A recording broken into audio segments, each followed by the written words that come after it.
On va inviter tout de suite notre invité du jour.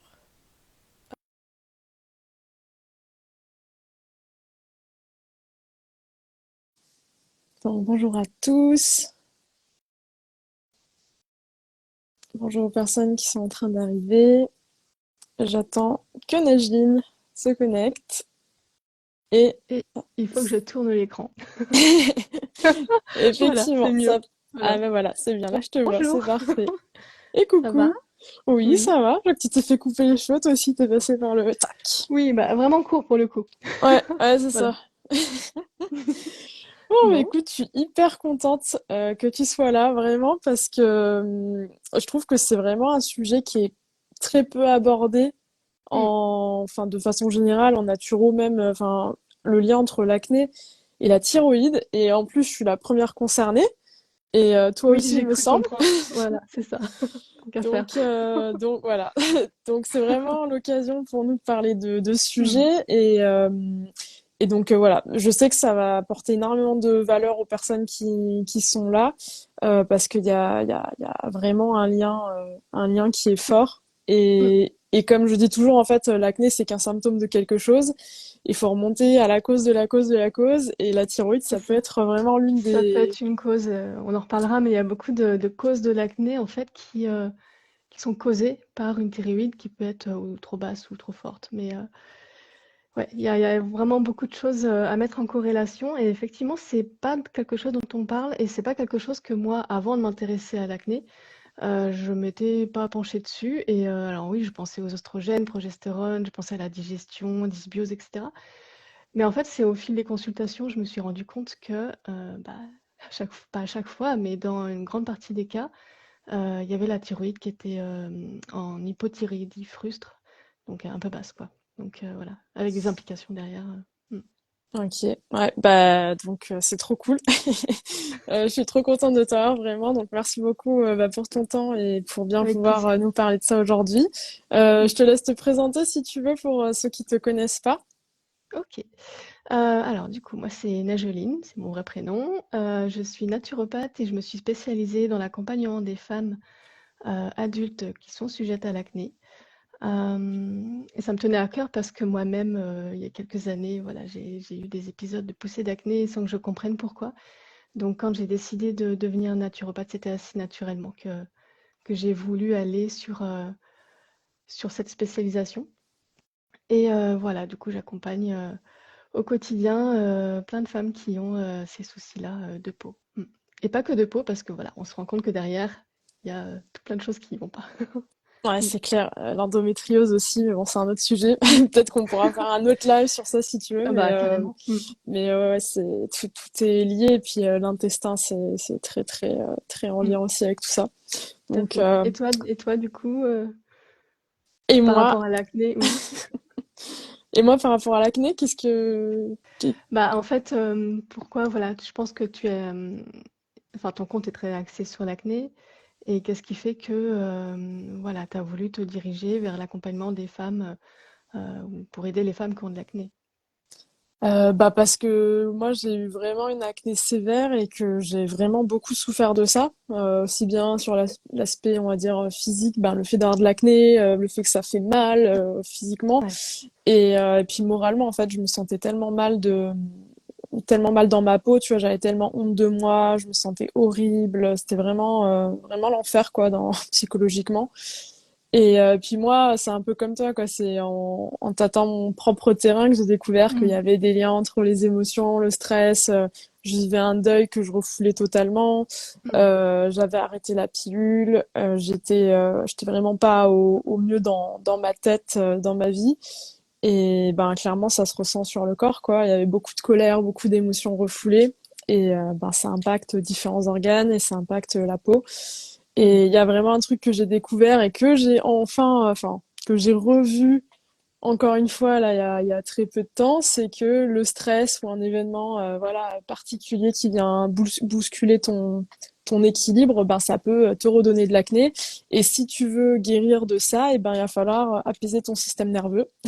Oui ou oui. Totalement, ouais. Et carrément, parce que c'est vrai que moi je commence par là dans mes accompagnements, et tant qu'on n'a pas un petit peu avancé au moins sur le côté gestion du stress, apaisement du système nerveux, moi j'estime qu'on peut pas tellement avancer sur le reste. On peut faire des Absolument. petites choses, mais c'est une fondation en fait qu'il faut avoir dès le départ, d'autant que le stress, les émotions, ça va avoir un impact sur la thyroïde. Euh, voilà, et ça va générer, si c'est mal équilibré, ça peut générer ou entretenir l'acné qui est déjà présente. Mm. Ouais, totalement. Mm. Je te partage, partage ton opinion à Mm. 100% parce que si on n'a pas ben, remis le cerveau en mode c'est bon, on peut guérir, on a le temps, on Ouais. est en sécurité, Mm. ben, si ton cerveau il est en mode ah, il y a un lion qui va peut-être me bouffer, donc soit je dois fuir, soit je dois combattre, Mm. clairement, dans ce cas-là, ton corps, il est pas en mode tiens, il faudrait peut-être qu'on répare tel truc, qu'on équilibre telle chose. Bah non, il est en mode juste vite, il faut survivre au lion. C'est ça. Et c'est dans l'urgence. Et l'urgence, c'est pas la peau. Enfin, voilà, c'est les organes internes. Et même si nous, on considère que c'est urgent et que c'est primordial, le corps, lui, il considère qu'il y a d'abord les intestins à gérer. Il y a d'abord la survie, en fait. Donc, il faut d'abord apaiser tout ça. Mm. Exactement. Donc, on est trop en phase sur ça, donc c'est trop cool. Donc, tu nous as prévu un super déroulé pour ce soir. Ah, Donc, la première partie, non, vraiment, oui, quand tu m'as envoyé, j'étais là, ah, bah, c'est magnifique, c'est petite pile, trame. ce Mm. qu'il faut aborder, donc c'est trop bien. Donc, la première partie abordée, bah, c'est déjà, on parle de thyroïde, mais peut-être que les personnes qui nous suivent ne savent pas ce qu'est la thyroïde et à Mm. quoi ça sert, son rôle, sa fonction. Donc, est-ce que tu peux nous en dire plus, s'il te plaît? Oui. Alors, la thyroïde, bah, déjà, bah, ça on sait, mais bon, c'est une petite glande ici endocrine, donc qui produit des hormones qui est située là, au niveau du cou. Et son rôle, en fait, elle a énormément de rôles. Elle a un rôle au niveau bah, de la glycémie, de la thermogénèse, un rôle métabolique par rapport au cholestérol, par rapport bah, à l'énergie tout simplement aussi. La gestion de l'énergie au quotidien, c'est la thyroïde, entre autres. Elle a un rôle par rapport au système nerveux, à l'équilibre osseux, musculaire, à la cicatrisation, et ça, quand on a de l'acné et qu'on a des phases de poussée et on veut que ça cicatrise, perte de cheveux, enfin voilà, la pousse, renouvellement cellulaire de façon générale.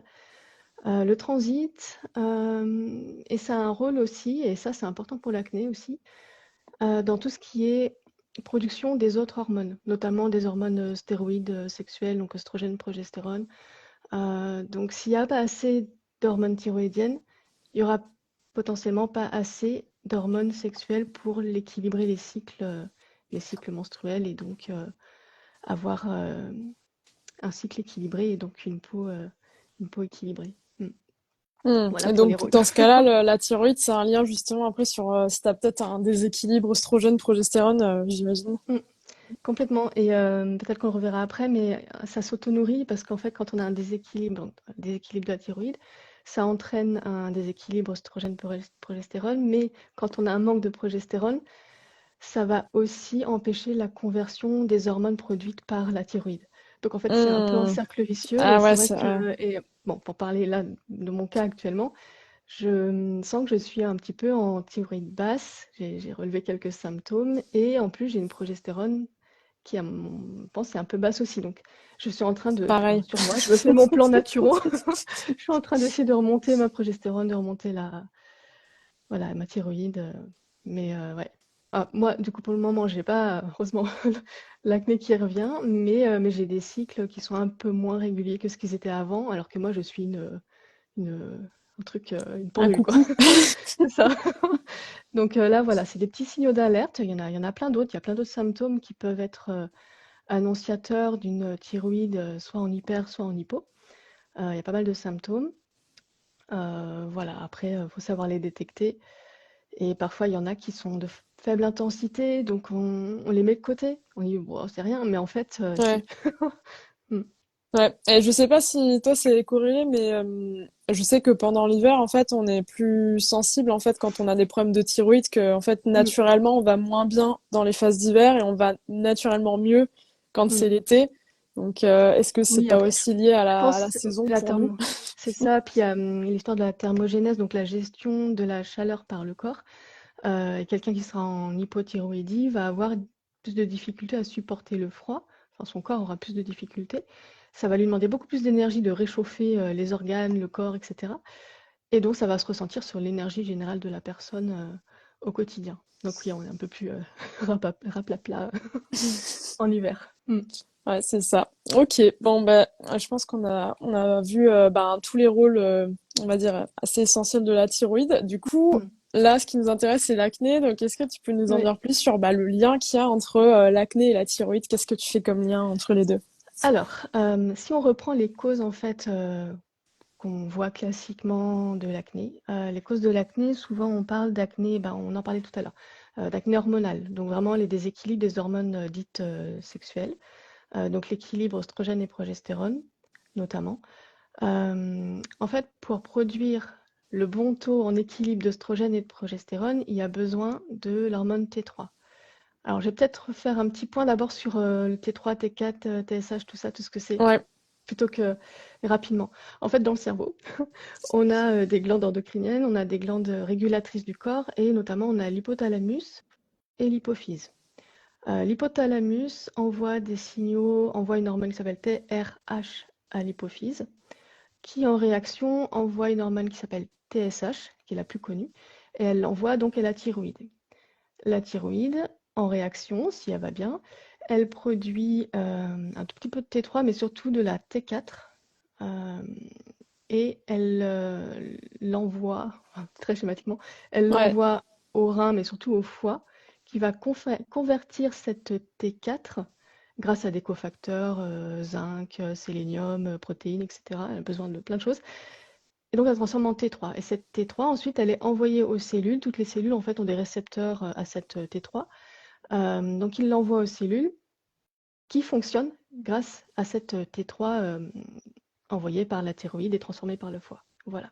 Donc, cette T3, par rapport aux oestrogènes et la progestérone, en fait, pour produire ces deux hormones-là, il y a besoin de T3.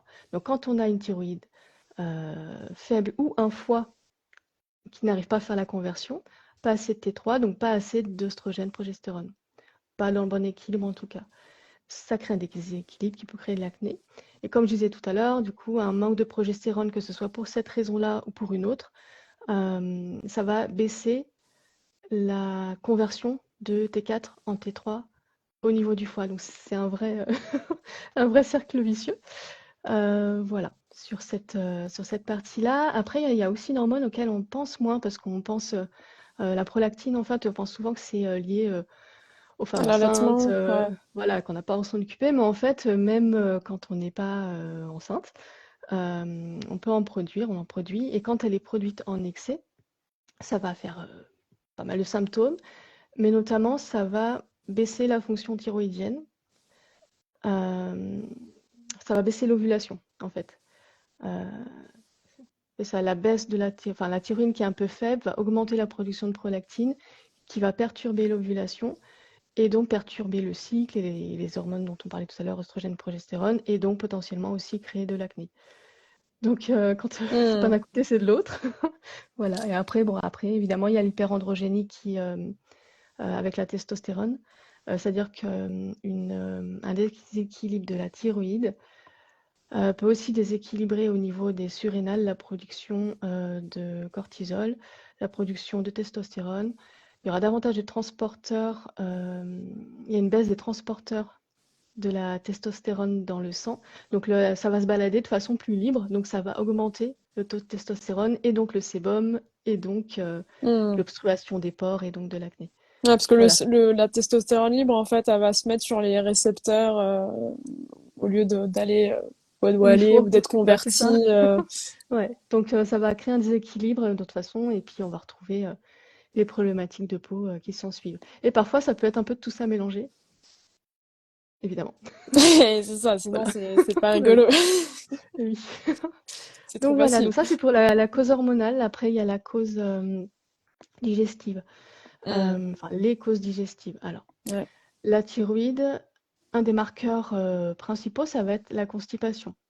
Parce que la thyroïde, elle va aussi gérer la motilité de l'intestin, du côlon notamment. Donc, si on a si on a une thyroïde faible, on va avoir le transit qui est ralenti. Et donc des selles, alors attention, c'est très glamour la naturo, mais des selles qui vont stagner à l'intérieur, voilà, du côlon. Ouais. Et il peut y avoir une rediffusion à la fois des oestrogènes qui ont été déjà utilisés par le corps, qui sont usés, qui sont destinés à être recyclés, mais aussi de diverses toxines qui existent dans les selles et qui sont destinées à être éliminées. Donc ça stagne, ça repart à travers le côlon, ça repart dans le sang, ça repart dans le foie pour être recyclé, voilà, pour être rééliminé. Donc c'est un peu un circuit et quand le foie est trop en surcharge ou que voilà, au bout d'un moment, bah, c'est la peau qui prend le relais. Donc thyroïde, constipation, mais ça peut être aussi thyroïde, baisse de sécrétion au niveau de l'estomac. On y pense moins, de sécrétion d'acide chlorhydrique. Hmm. Et quand on n'a pas assez d'acide chlorhydrique, quand on est en hypochlorhydrie, ça peut entraîner une baisse de la dégradation des protéines qui sont pourtant essentielles pour la thyroïde. Donc destruction des protéines incomplètes. Ça peut créer des fermentations, des dysbioses. Et également, il y a un manque de destruction des bactéries, des pathogènes qui sont dans l'estomac et on va se retrouver encore une fois avec une augmentation, notamment des réactions immunitaires. Donc, à la fois dysbiose, réaction immunitaire élevée, là on a un bon cocktail pour que ça ressorte par la peau aussi. Donc voilà, digestif, hormones, on retrouve en fait les mêmes causes qu'on a propres à l'acné, dont la thyroïde peut être la source. Voilà. Hmm. Après, il y a aussi le stress et les émotions, mais là peut-être que tu peux aussi, toi, davantage à en parler, parce que l'émotionnel, c'est, je pense, beaucoup plus ton ressort que le mien. Ouais, bah, les émotions, effectivement, en fait, t'as à la fois le côté, on va dire, plus spirituel, tu vois, symbolique de qu'est-ce qu'il y a derrière, etc. Puis t'as l'aspect, ben, très concret de quand t'as du Mhm. stress, ben, ça va augmenter Oui, ton cortisol, complètement. donc ça va avoir des conséquences physiologiques directes Mhm. qui vont déséquilibrer certaines choses. Moi, notamment, il y a un lien que je fais qui est sur quand tu es stressé, que tu fais beaucoup de cortisol. Du coup, tu peux avoir une baisse de progestérone parce que ton corps va Mhm. aller taper dans ta réserve de progestérone pour fabriquer plus de cortisol. Oui. Et donc là, bah, tu crées un déséquilibre. Tu peux vraiment être en carence de progestérone et donc avoir une dominance en oestrogène qui va te donner de l'acné. Mhm. Euh, mais ouais, après sur l'aspect stress et émotion, tu as aussi tout ce côté que qu'on peut aborder en psychotraumatologie qui est ben en fait ça stresse aussi d'avoir de l'acné. Tu vois, tu as à la fois C'est des vrai. choses qui Mhm. peuvent te donner de l'acné, mais Mhm. le fait d'avoir de l'acné, je le sais pour avoir parlé avec je sais pas combien de centaines, même de milliers de femmes depuis plusieurs années, je sais que c'est un énorme stress, enfin, tu vois, de voir ta peau et de pas comprendre pourquoi et d'avoir l'impression de tout faire bien, de faire des efforts, pas manger de produits laitiers, pas manger de gluten, te coucher Mhm. tôt, tu vois, t'as l'impression que tu fais tout ce qu'il faut, mais en fait, dès que tu vas devant le miroir, tu te dis des trucs horribles, t'es stressé, tu te sens mal, tu y penses toute la journée, t'es dans la frustration, t'es dans la tristesse, ben, ça a évidemment un impact et ça auto-alimente en fait le truc. Mhm. Donc, je me souviens, j'ai accompagné une femme justement en psychotraumatologie qui à la base me disait je voudrais moi me débarrasser de l'acné. Alors en soi, c'est quelque chose qu'on peut adresser, je pense, avec la psychotraumatologie si par exemple tu as un schéma répétitif. Genre, à chaque fois que je me fais larguer, j'ai de l'acné qui arrive. À chaque fois Mhm. que je vis telle émotion ou telle situation, j'ai de l'acné qui arrive. Dans ce cas-là, ça pourrait être intéressant d'aller guérir l'événement traumatique qui fait qu'à chaque fois, ça te donne des boutons et faire en sorte que bah, du coup, il n'y ait plus ces boutons qui apparaissent dans l'événement clé. Mais dans son cas, si j'ai pas trouvé il n'y avait pas vraiment de schéma, tu vois. D'événements. C'était Mhm. assez random, quoi, le moment où elle avait de l'acné. Donc, ce que je lui ai proposé, c'était qu'on fasse un contrat plutôt sur, je guéris de l'acné, je me débarrasse de l'acné, mais je me débarrasse de mon besoin de me débarrasser de l'acné. D'accord, oui. Que ça vienne plus une obsession, quelque chose C'est sur lequel ça, on qu'en se fait, elle focus. puisse Mhm. être en paix, tu vois, se dire, se regarder dans le miroir et être en mode, bon, bah, ok, Mhm. voilà, c'est ainsi, j'ai des boutons, mais tu vois, c'est pas un stress. Et Mhm. effectivement, en bossant sur ça, ben, sa peau allait mieux, tu vois. Il y a D'accord, eu une c'est bien. amélioration, il y a eu, Mhm. Il y a eu son grain de peau, la texture, moins d'inflammation. Elle m'a Mmh. vraiment dit qu'elle avait senti une vraie différence avant-après. Et elle, elle se sentait beaucoup mieux, tu vois. Elle était capable de faire des choses qu'elle était plus capable de faire, d'aller Mmh. se confronter à des personnes, au regard des autres, notamment Ça, dans les sortir. Ouais. relations amoureuses, tu vois. Mmh. Et donc j'étais hyper contente de l'accompagner. Si elle est là, elle se reconnaîtra. Et donc voilà, donc tu as vraiment ce lien, je trouve, entre les émotions, le stress et la peau, que ce soit sur le côté très direct, bon bah augmentation de cortisol, machin, déséquilibre hormonal, blablabla, que sur l'aspect, on va dire, plus guérison de traumatisme, dont t'as pas Mmh. conscience, et l'aspect après spirituel, toi, qu'est-ce que tu peux mettre aussi derrière, quelle est la dose de conscience que tu mets derrière. Si tu écris une lettre à ta peau, Mmh. ou aussi faire une lettre de ce que tu penses que ta peau a à te dire, je pense qu'il y a des choses très très fortes qui peuvent sortir de ça, et même si c'est pas de la guérison en psychotraumatologie pure et dure, je pense que ça peut être vraiment utile. Et, et par exemple, pareil, j'avais fait le programme, j'avais créé un programme qui s'appelle Réveille ta lumière en Mmh. 2021, et c'est juste sur 28 jours, et c'est vraiment pour changer en fait ton état d'esprit. Et au bout des 28 jours, il y avait une des premières filles de la première promotion qui avait fait un avant-après de sa peau, et genre elle avait plus de boutons, quoi. Genre Mmh. vraiment C'est ça. plus rien. Ouais. C'est Non, mais ça compte vraiment. C'est vrai que moi, je travaille beaucoup plus sur l'aspect physiologique parce que c'est quelque chose sur lequel je suis plus à l'aise. Et je te l'avais dit, hein, mais je renvoie je renvoie mes clientes vers ton e-book parce que donc Anne a un e-book spécifique sur la gestion des émotions par rapport à l'acné. Rappelle-moi le nom guéri de l'e-book.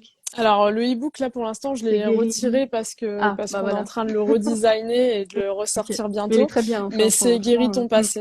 Ouais, voilà. c'est un Et protocole. Ouais. Mm. c'est ça. Et la personne, justement, elle me disait, bah, le fait d'avoir écrit une lettre, justement, s'être écrit une lettre à la personne, à elle-même, à son acné, etc., ça l'avait pas mal aidé, en plus de tout ce qu'on a mis en place. Ah Et ça lui génial. avait fait prendre conscience de certaines choses. Mm. Euh, voilà, après, la personne m'en parle ou le garde pour elle, mais voilà, ça fait avancer. Et donc, le côté émotionnel a toute son importance, autant que le côté physiologique. Il y a des personnes pour qui ça va être prépondérant et d'autres moins. Voilà. Ouais. Après, sur le côté, alors pas émotionnel, mais plus symbolique par rapport à la thyroïde, certains diront que c'est aussi une problématique de ne pas oser porter sa voix, ne pas oser prendre sa place. Mm. Donc parfois, ça peut être aussi des thématiques à travailler. Voilà. Mm. Donc dans ce cas-là, ça peut être tout bêtement de chanter, ou même ça, mais même physiologiquement chanter ou faire le son homme. Mm. Ouais, Voilà, ouais. ça fait vibrer, donc ça vient un petit peu faire travailler, stimuler la thyroïde, et Mm. en même temps, ça fait travailler la voix, prendre l'espace avec sa voix, voilà. Donc Mm. c'est une piste. Mm. Et le nerf vague aussi, Mm. j'avais lu que ça aide à Mm. stimuler, à activer, à renforcer le nerf vague, C'est ça, justement le son à home rééquilibrer. et tout. Mm. Ouais, mm. Ouais, donc C'est c'est ça. une très bonne chose. Donc le Ouais. yoga, on y va à fond, à faire des sons home, Ça. Bah, c'est en fait, super. c'est une des solutions. Après, je sais pas si on est déjà sur la partie solution, mais le stress, en fait, la gestion du stress, l'hygiène de vie pour apaiser le système nerveux, c'est une des premières choses à faire. Il y en a d'autres, mais c'est aussi prendre du temps pour soi, vraiment, Mm. se prioriser, Mm. se mettre en premier, quoi. Et puis, travailler sur les traumas, on en a parlé, des exercices de respiration Mhm. euh, et l'activité physique adaptée. C'est des basiques, en fait, c'est des basiques qu'on recommande en cas d'acné, en cas de n'importe quel trouble physiologique, mais c'est des basiques, il y a une raison, en fait. C'est que derrière, ça va tout rééquilibrer. Par exemple, des exercices de respiration ou une activité physique adaptée, ça va agir sur le digestif, ça va agir sur la thyroïde, parce que la respiration, bah, l'air, il passe aussi par là. Mm. Voilà, donc c'est vraiment un ensemble. Voilà, c'est une Ouais. première Ouais. piste, il y en a d'autres, mais ouais. Mais c'est vrai ce que tu dis, c'est que ça paraît basique à dire, mais le problème c'est que bien souvent on le fait pas. Enfin, on le sait, mais on le fait pas forcément. Et C'est juste ça, le savoir, ça ne suffit pas. Il faut vraiment le c'est ça. mettre en place Le mettre en concrètement. place, c'est ça, le mettre dans son Ouais. planning ou se faire accompagner ou coacher pour justement avoir un suivi, mais déjà se mettre des plages horaires dans son planning, genre Mm. repos, Là, c'est pause. Là, il y a c'est ça. rien, il y a pas. Ouais. Ça, c'est ce C'est que ouais, j'ai une conseillé lecture aussi. ou Ouais. vraiment quelque chose qui nous tient à cœur, mais qui n'est pas productif en fait, Ouais, ouais. et ben c'est essentiel. Il faudrait en avoir un petit peu tous les jours dans l'idéal. C'est Mm. ça, ouais. Là, je te rejoins totalement. Et je fais un petit aparté. Je vois qu'on a eu plusieurs questions, donc Ah, restez là. Je pense qu'on les fera tout à la fin, ok, si ça te va comme ça. oui, Donc voilà, ça j'ai marche. vu les questions arriver, je les ai Mm. notées et on y répondra à la fin. Mm, Donc voilà, ça marche. juste pour info. Ok. Ok. Et alors, du coup, comme on parlait du lien entre l'acné et la thyroïde, après on avait Mm. parlé ben, de tout l'aspect émotionnel. Est-ce qu'il y a d'autres choses que tu vois à dire sur le lien entre l'acné et la thyroïde ou est-ce que tu veux qu'on passe à nos expériences ou est-ce que tu as autre chose Hmm, à dire? acné et thyroïde, il y a aussi, je l'ai évoqué rapidement, mais en fait, et ça c'est un gros sujet quand on a de l'acné, entre autres, mais aussi quand on a un OCPK, parce qu'on peut cumuler, hein, SOPK, endométriose, inflammation, etc., c'est la glycémie. Hmm, C'est-à-dire que déséquilibre de la thyroïde, ça peut entraîner une résistance à l'insuline qui à terme va augmenter cortisol, testostérone et donc production de sébum. Donc il y a des petites techniques à mettre en place pour lisser la glycémie. hmm. On ne parle pas de s'arrêter de manger du sucre, hein, il faut Ouais, continuer à manger du glucide ouais, de façon ouais. générale, mais il y a des méthodes en fait pour abaisser cette glycémie et faire en sorte que le corps ne reçoive pas toute cette dose d'un coup et arrive à bien gérer, en plus de travailler sur la thyroïde pour éviter le cercle vicieux. Voilà. Je Ok, crois que j'ai fait le tour. ok, super. Alors, on va passer à nos expériences parce que bah, Mm, toi et moi, on est concernés par ça. Donc, c'est ça. est-ce que tu veux nous en dire plus sur toi, ton expérience vis-à-vis de la thyroïde? Qu'est-ce que t'as comme Alors, symptômes? Est-ce que t'es plutôt en hypo, en hyper? Bon, du coup, t'es dit en hypo tout à l'heure, mais... c'est ça, oui. Bah, en fait, c'est un peu grâce à mes clientes que je me suis dit que, ah tiens, peut-être moi aussi. Hmm, Parce qu'en fait, j'ai un questionnaire que je leur fais remplir au départ avec des listes de symptômes de plusieurs types de troubles physiologiques. Et il y a le questionnaire sur les symptômes de l'hypothyroïdie, hyperthyroïdie. Et en fait, je regarde bon, elles casent beaucoup de cases à chaque fois. Donc, beaucoup de personnes qui ont de l'acné ont une thyroïde basse, c'est surtout sur hmm. l'hypo. Et en fait, moi aussi, ça va mince, peut-être que je m'occupe de moi. Mais tiens, mais tiens, mais C'est moi ça. aussi. Mais en fait, j'avoue que je m'y étais pas tellement. Alors oui, ok, bah j'ai souvent froid, ok, j'ai un relatif manque d'énergie, euh, mes cyclos sont ok, j'ai une petite tendance à prendre du poids, voilà, je vais avoir les cheveux qui tombent, les ongles cassants. Qu'est-ce qu'il y a d'autre comme symptômes? Peau sèche, c'est pas trop mon cas, mais c'est un des symptômes. Règles abondantes, oui, après j'ai aussi une endométriose, donc bon, Ah voilà. ouais. Oui. Bon, qui est régulée, hein. Mais justement, j'avais donc ces symptômes d'hypothyroïdie, mais je m'en occupais pas tellement parce que bah, Hmm, quand les symptômes sont pas très élevés, on a tendance à mettre sous le tapis. Mais mon endométriose commence à revenir dans le sens où je commence à nouveau à avoir des règles très abondantes et douloureuses. hmm. Ce que j'avais réussi à réguler, je prenais plus de cachet. Donc là, j'ai dû en reprendre un peu, mais là, je me suis refait mon petit plan naturel. Et surtout, je commençais à avoir, donc, ce que je disais tout à l'heure, des cycles un peu moins réguliers. euh, et puis des pertes qui étaient 3 jours avant les règles, alors que j'avais jamais ça avant. Et là, je me suis dit, bah, ma progestérone, peut-être qu'il y a un truc. Voilà, donc avant que, et justement, je pense que j'aurais pas eu d'acné avant, j'aurais laissé encore couler le truc, j'aurais pas agi, mais en fait, la peur que ça revienne, je me Hmm. suis dit, ouh, je vais agir tout de suite. Et donc, je me suis mis un petit plan naturel pour réguler tout ça. Euh, mais voilà. Et j'espère que ça va remonter parce que mine de rien, c'est des petits symptômes qui sont pas au quotidien, qui sont pas agréables. Chez moi, en tout cas, c'est pas très handicapant, mais chez d'autres personnes, je le vois dans mes consultations, ça impacte vraiment l'énergie au quotidien. Et c'est vraiment à prendre en compte, en fait. Donc Hmm, voilà pour mon expérience. Mm. hmm. Bah, moi, c'est un peu similaire, mais c'est vrai que moi, j'ai l'impression que c'est assez marqué sur l'énergie. Moi, vraiment, Mm. il y a eu des phases où le matin, quand je me réveillais, même si j'avais dormi 8 heures, 9 heures, 10 heures, peu importe le nombre d'heures, je me réveille, j'ai envie de mourir, quoi. Franchement, je suis en mode, mais mais si je me lève maintenant, je vais décéder, quoi. Et c'est horrible comme sensation. Sachant qu'après, dans la journée, j'ai pas du tout de problème de fatigue en soi. Même, d'ailleurs, moi, j'ai souvent eu l'inverse, c'est-à-dire que le soir, je pète le feu, tu vois, à Ah partir oui. de 20, Mm. 21 heures, je suis au taquet. Ouais, t'as le Et cycle circadien déréglé, enfin le cortisol, pas comme il. Ok. totalement, totalement. Mm. Donc, moi, en fait, le soir, c'est vraiment ma période où je suis au meilleur de ma forme. Et le matin où je suis au pire de ma forme. Ok. Donc voilà. Après, bah, j'ai les extrémités froides, Aussi. j'ai les ongles mous. Qu'est-ce que j'ai? Euh, Qu'est-ce que j'ai? Bah, des cycles menstruels pas très réguliers non plus. Généralement, moi, c'était quand même plus long. Plutôt symptôme de pas assez de progestérone. Donc, j'ai des cycles qui pouvaient aller jusqu'à 35 jours. Mm. Donc, c'est pas normal. Ça, ça C'est pas commence un à signe de être long. bonne santé. Voilà.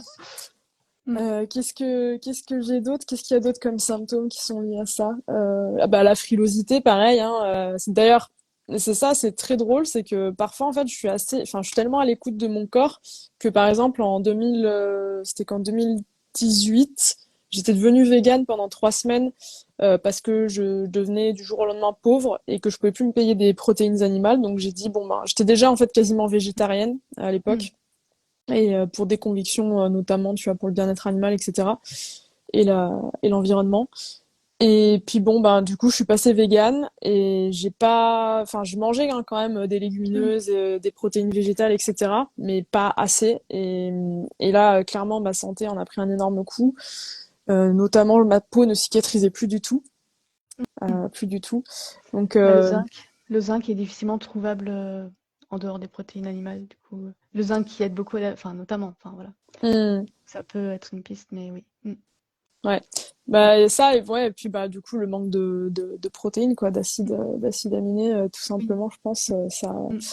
c'était pas terrible. Bah, du coup, comme tu disais, en plus, ça fait partie des cofacteurs pour la thyroïde, donc tu vois, Mm. ça, tac, tac, tac, C'est ça a un ça, effet le en cercle. Ouais. cascade derrière. Mm.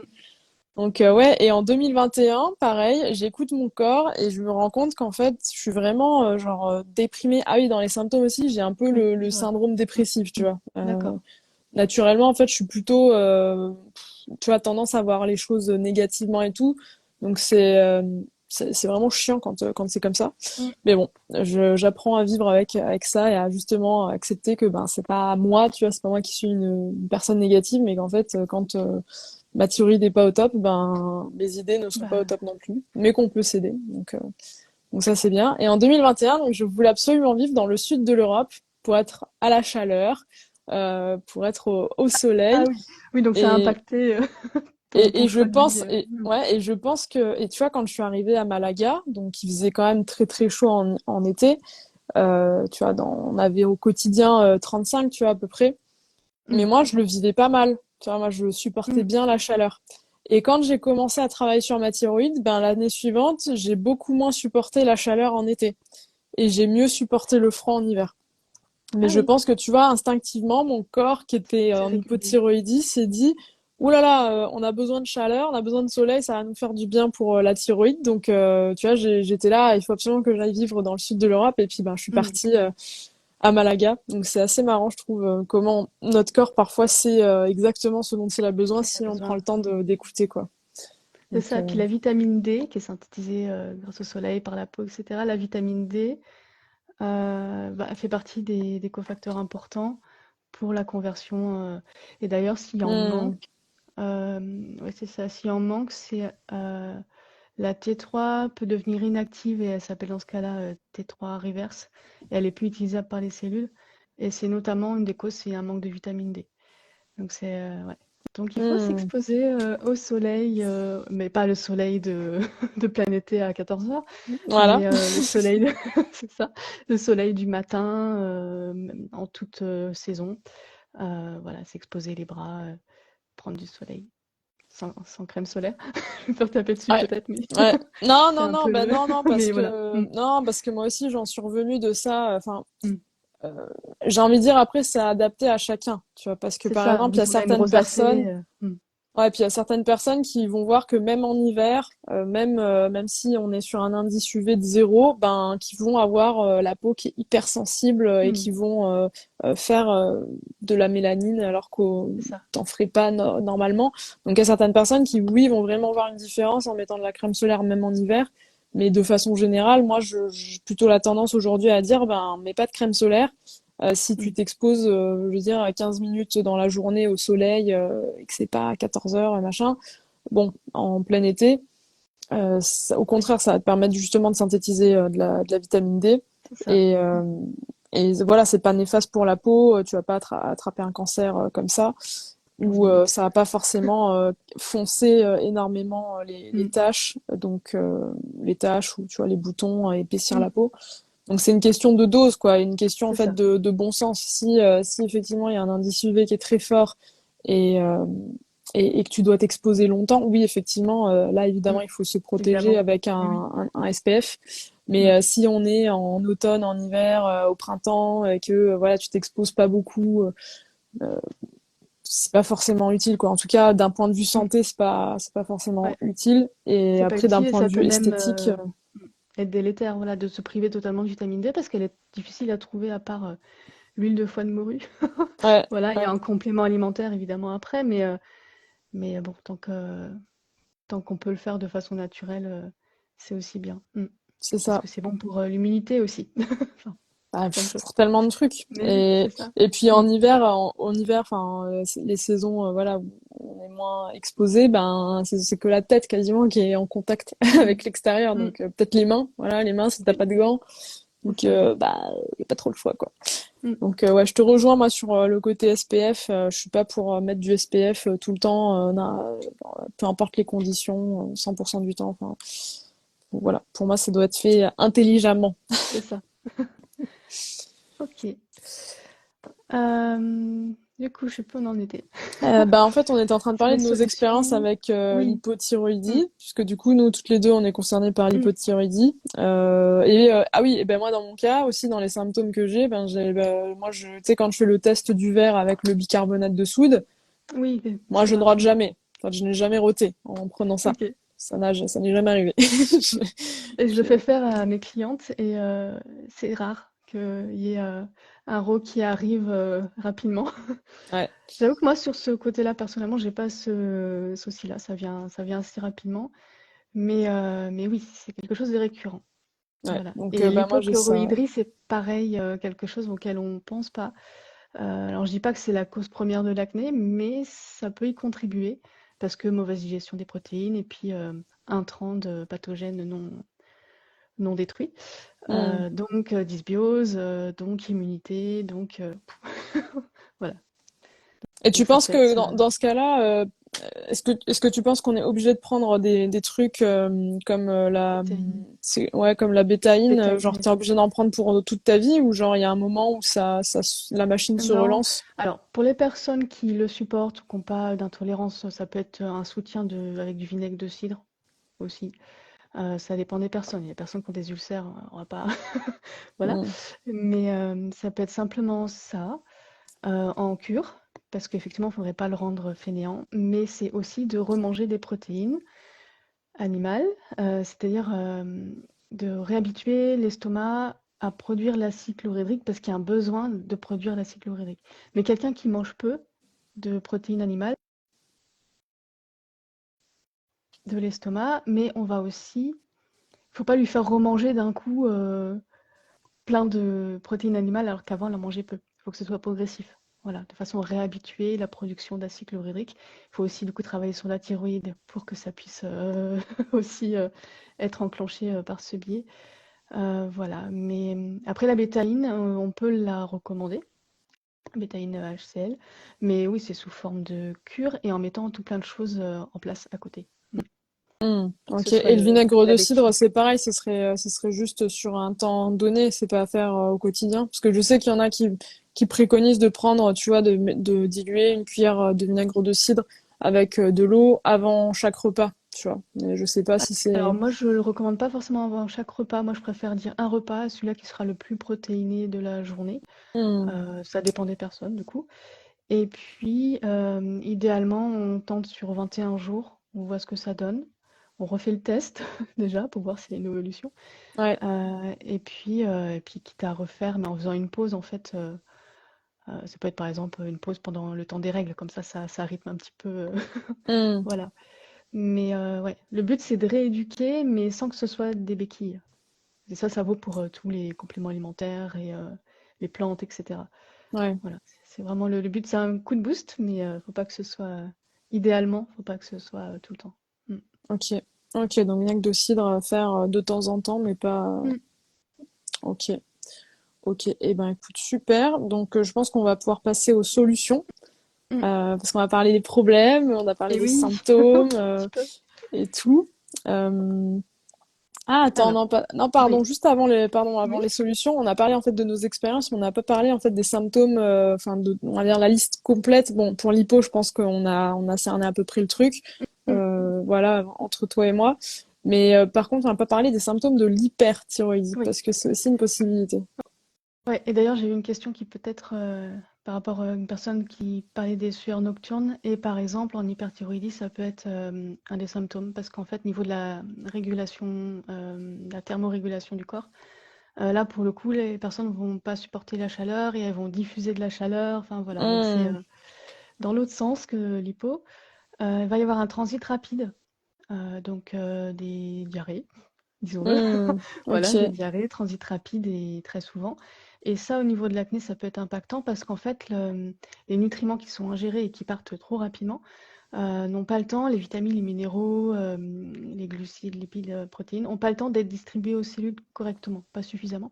Ce qui fait que la peau n'a pas tous les nutriments nécessaires. Hum, La thyroïde non plus, le foie, enfin voilà, les organes de façon générale. Donc hum, voilà, il peut y avoir des insomnies parce qu'on est très agité, parce qu'en hyper, on est un peu comme une pile, quoi. Le côté anxiété, mais le côté surexcitation aussi, ce qui n'est pas du tout mon cas. Voilà, mais, jamais. Mais puis ça peut être aussi une hypersudation, une sensation de soif permanente. Si on a besoin de se rafraîchir de l'intérieur. hum, Une fatigue, bon ça c'est quelque chose qu'on retrouve, bah, du coup on se fatigue nous-mêmes en fait. On se fatigue d'être trop, voilà, hyperactivité, cycle irrégulier aussi. Voilà, hum. sur les Est-ce que symptômes. c'est pareil au niveau du cycle irrégulier ou est-ce qu'il y en a un où c'est plutôt des cycles courts et l'autre plutôt des cycles longs ou c'est Alors j'ai assez pas, égal? peut-être que toi tu as noté des différences, mais moi j'en ai pas relevé. Euh, Bah sur l'hypo et l'hyper, non pas particulièrement. C'est plus après sur œstrogène et progestérone que là, mm, effectivement, parfois t'as une différence effectivement sur la longueur du cycle. Que parfois ça va être plutôt d'un cycle plus court et parfois des cycles plus longs. mm, Quand t'as pas assez de progestérone, généralement ça va être des cycles quand même un peu plus longs. mm, Et quand t'as vraiment enfin une grosse prédominance en oestrogène, si je dis pas de bêtises, tu peux avoir des cycles plus courts, à tendance plus courte, c'est ça. Mm, si je me trompe pas. Ouais. oui. Donc, Voilà, mm, ce qui fait que l'hyper, c'est vrai on en parle moins parce qu'en fait, il y a plus de personnes en hypo qu'en hyper, a priori. Enfin, en tout cas, moi, dans mes consultations. Et ouais. que souvent aussi, ce qui peut se passer, c'est qu'une personne va être en premier lieu en hyperthyroïdie, donc voilà, en surexcitation, enfin voilà, du corps suractivé.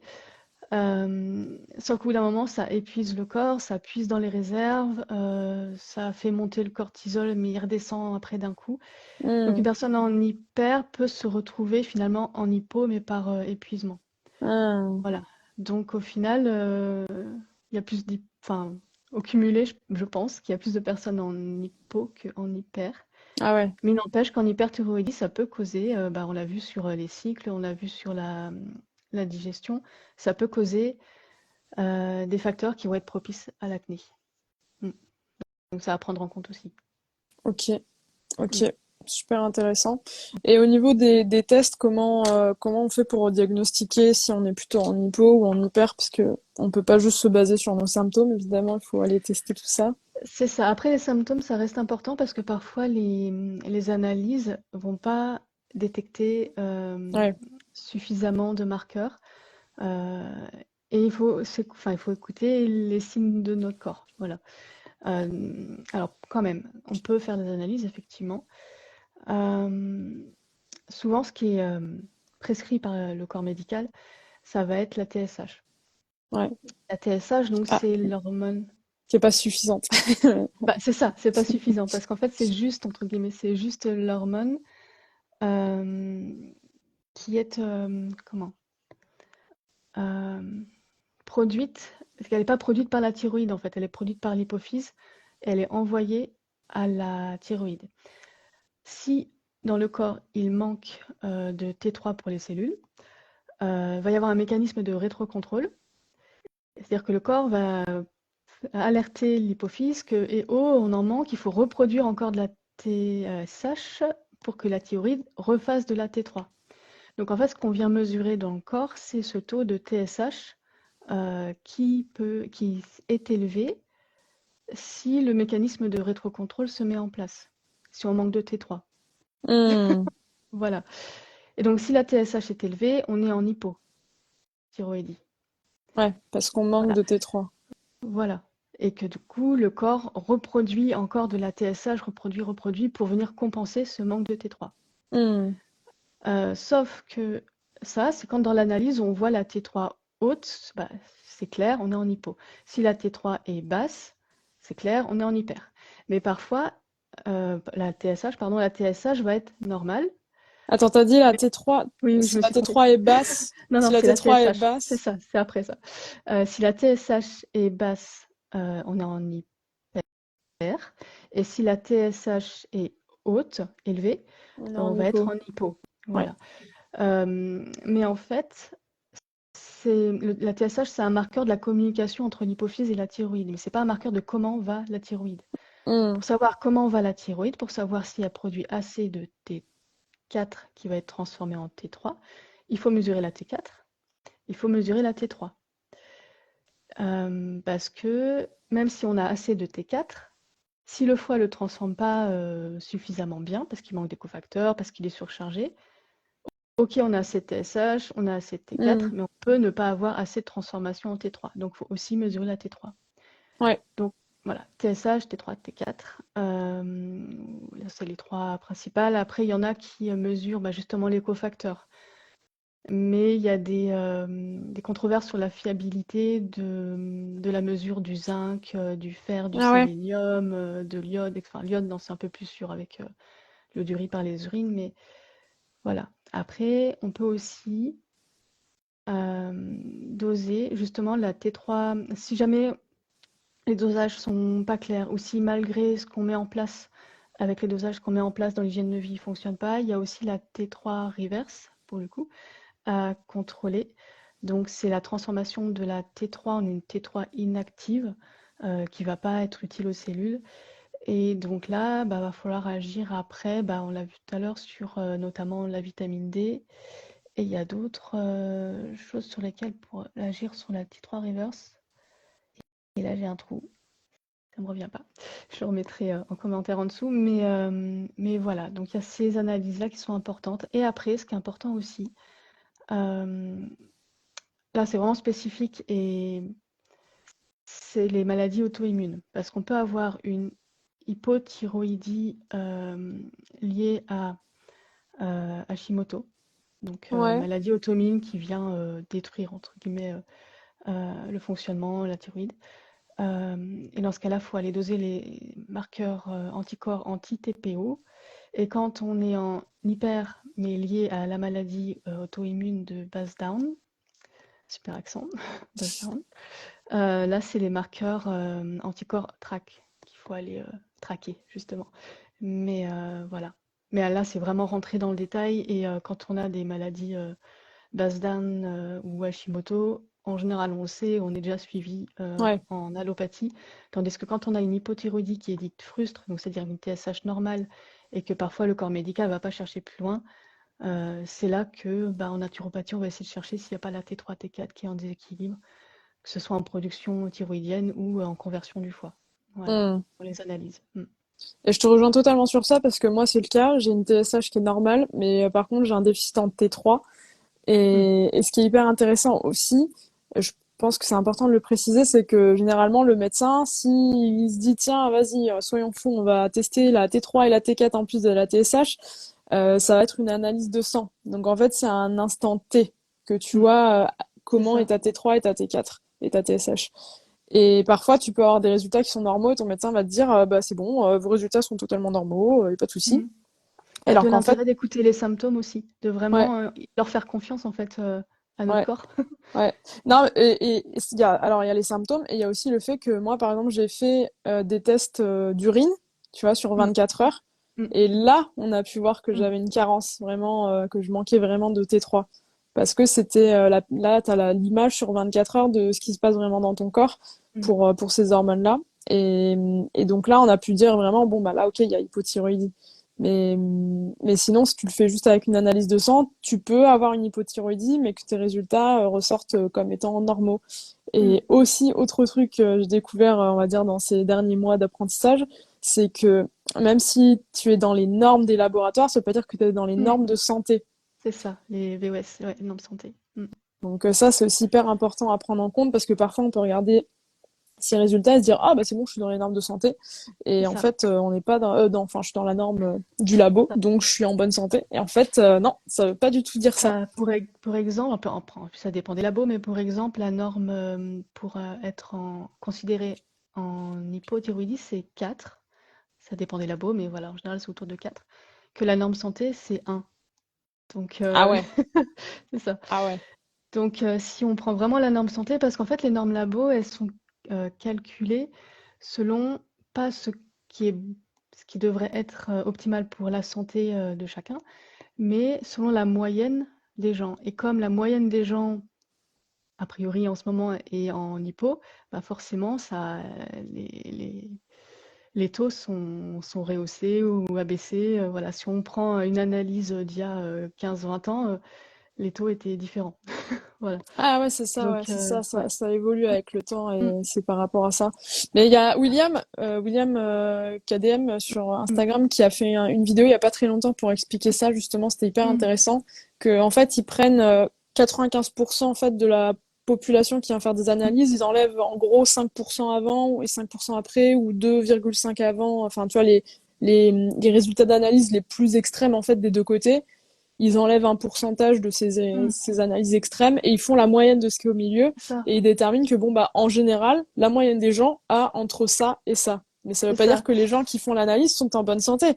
D'ailleurs C'est ça, il y a généralement si peut-être tu fais des analyses, 95% des gens qui ont des carences ou qui sont, mais c'est voilà, ça. donc Généralement donc on rentre si dans la tu vas norme, faire mais des la analyses c'est norme, que tu ouais, penses qu'il y a peut-être un problème mmh, justement. Donc c'est ça. généralement il y a t'es pas en fait Si, dans un mais truc oui, de santé. mmh, Donc en fait, on fait des normes, des moyennes sur des gens qui sont a priori pas en bonne santé de mmh. base. Donc Bah, voilà, et dans ce cas-là, il faut aller chercher en médecine, fonctionnelle ou en naturopathie ce qu'on appelle les normes santé, VOS. Alors, faut pas me demander ce que veut dire VOS, c'est valeur, optimale santé, voilà, ah bah c'est voilà. ça, voilà, et VOS. Donc, c'est vrai que c'est mieux de se référer à ça, voilà. Mmh. Ok. Bon bah super super intéressant. Donc bah maintenant alors quelles sont les solutions pour Les tout ça? solutions. Eh oui. Les solutions. Alors, il y a une grosse partie alimentation, mais on la verra un petit peu après. Mais rapidement sur l'hygiène de vie. Bon, il y a la gestion du stress, mais on en a déjà parlé tout à l'heure. Donc, du temps pour soi, activité physique adaptée, travailler sur les traumas, donc avec toi, par exemple. Ça va être exercice de respiration, régulation du nerf vague. Donc, vraiment, ça, c'est vraiment des fondamentaux à avoir. Ensuite, les perturbateurs endocriniens. Très basique, Hmm. hein, mais perturbateurs endocriniens, ça va être les ustensiles de cuisine, dans l'alimentation, les cosmétiques, les produits d'entretien. Parce qu'il y a certaines molécules dans ces produits-là que le corps va confondre avec, avec les hormones, avec la T3, T4, etc. Il va y avoir des réactions qui font que ça va venir perturber en hypo ou en hyper. Donc ça veut dire faire enfin pas tout jeter non plus, mais voilà, quand on renouvelle des ustensiles, etc., ou on peut aussi tout enlever, après ça dépend de chacun, mais de faire attention à la façon dont on achète les choses. Hmm.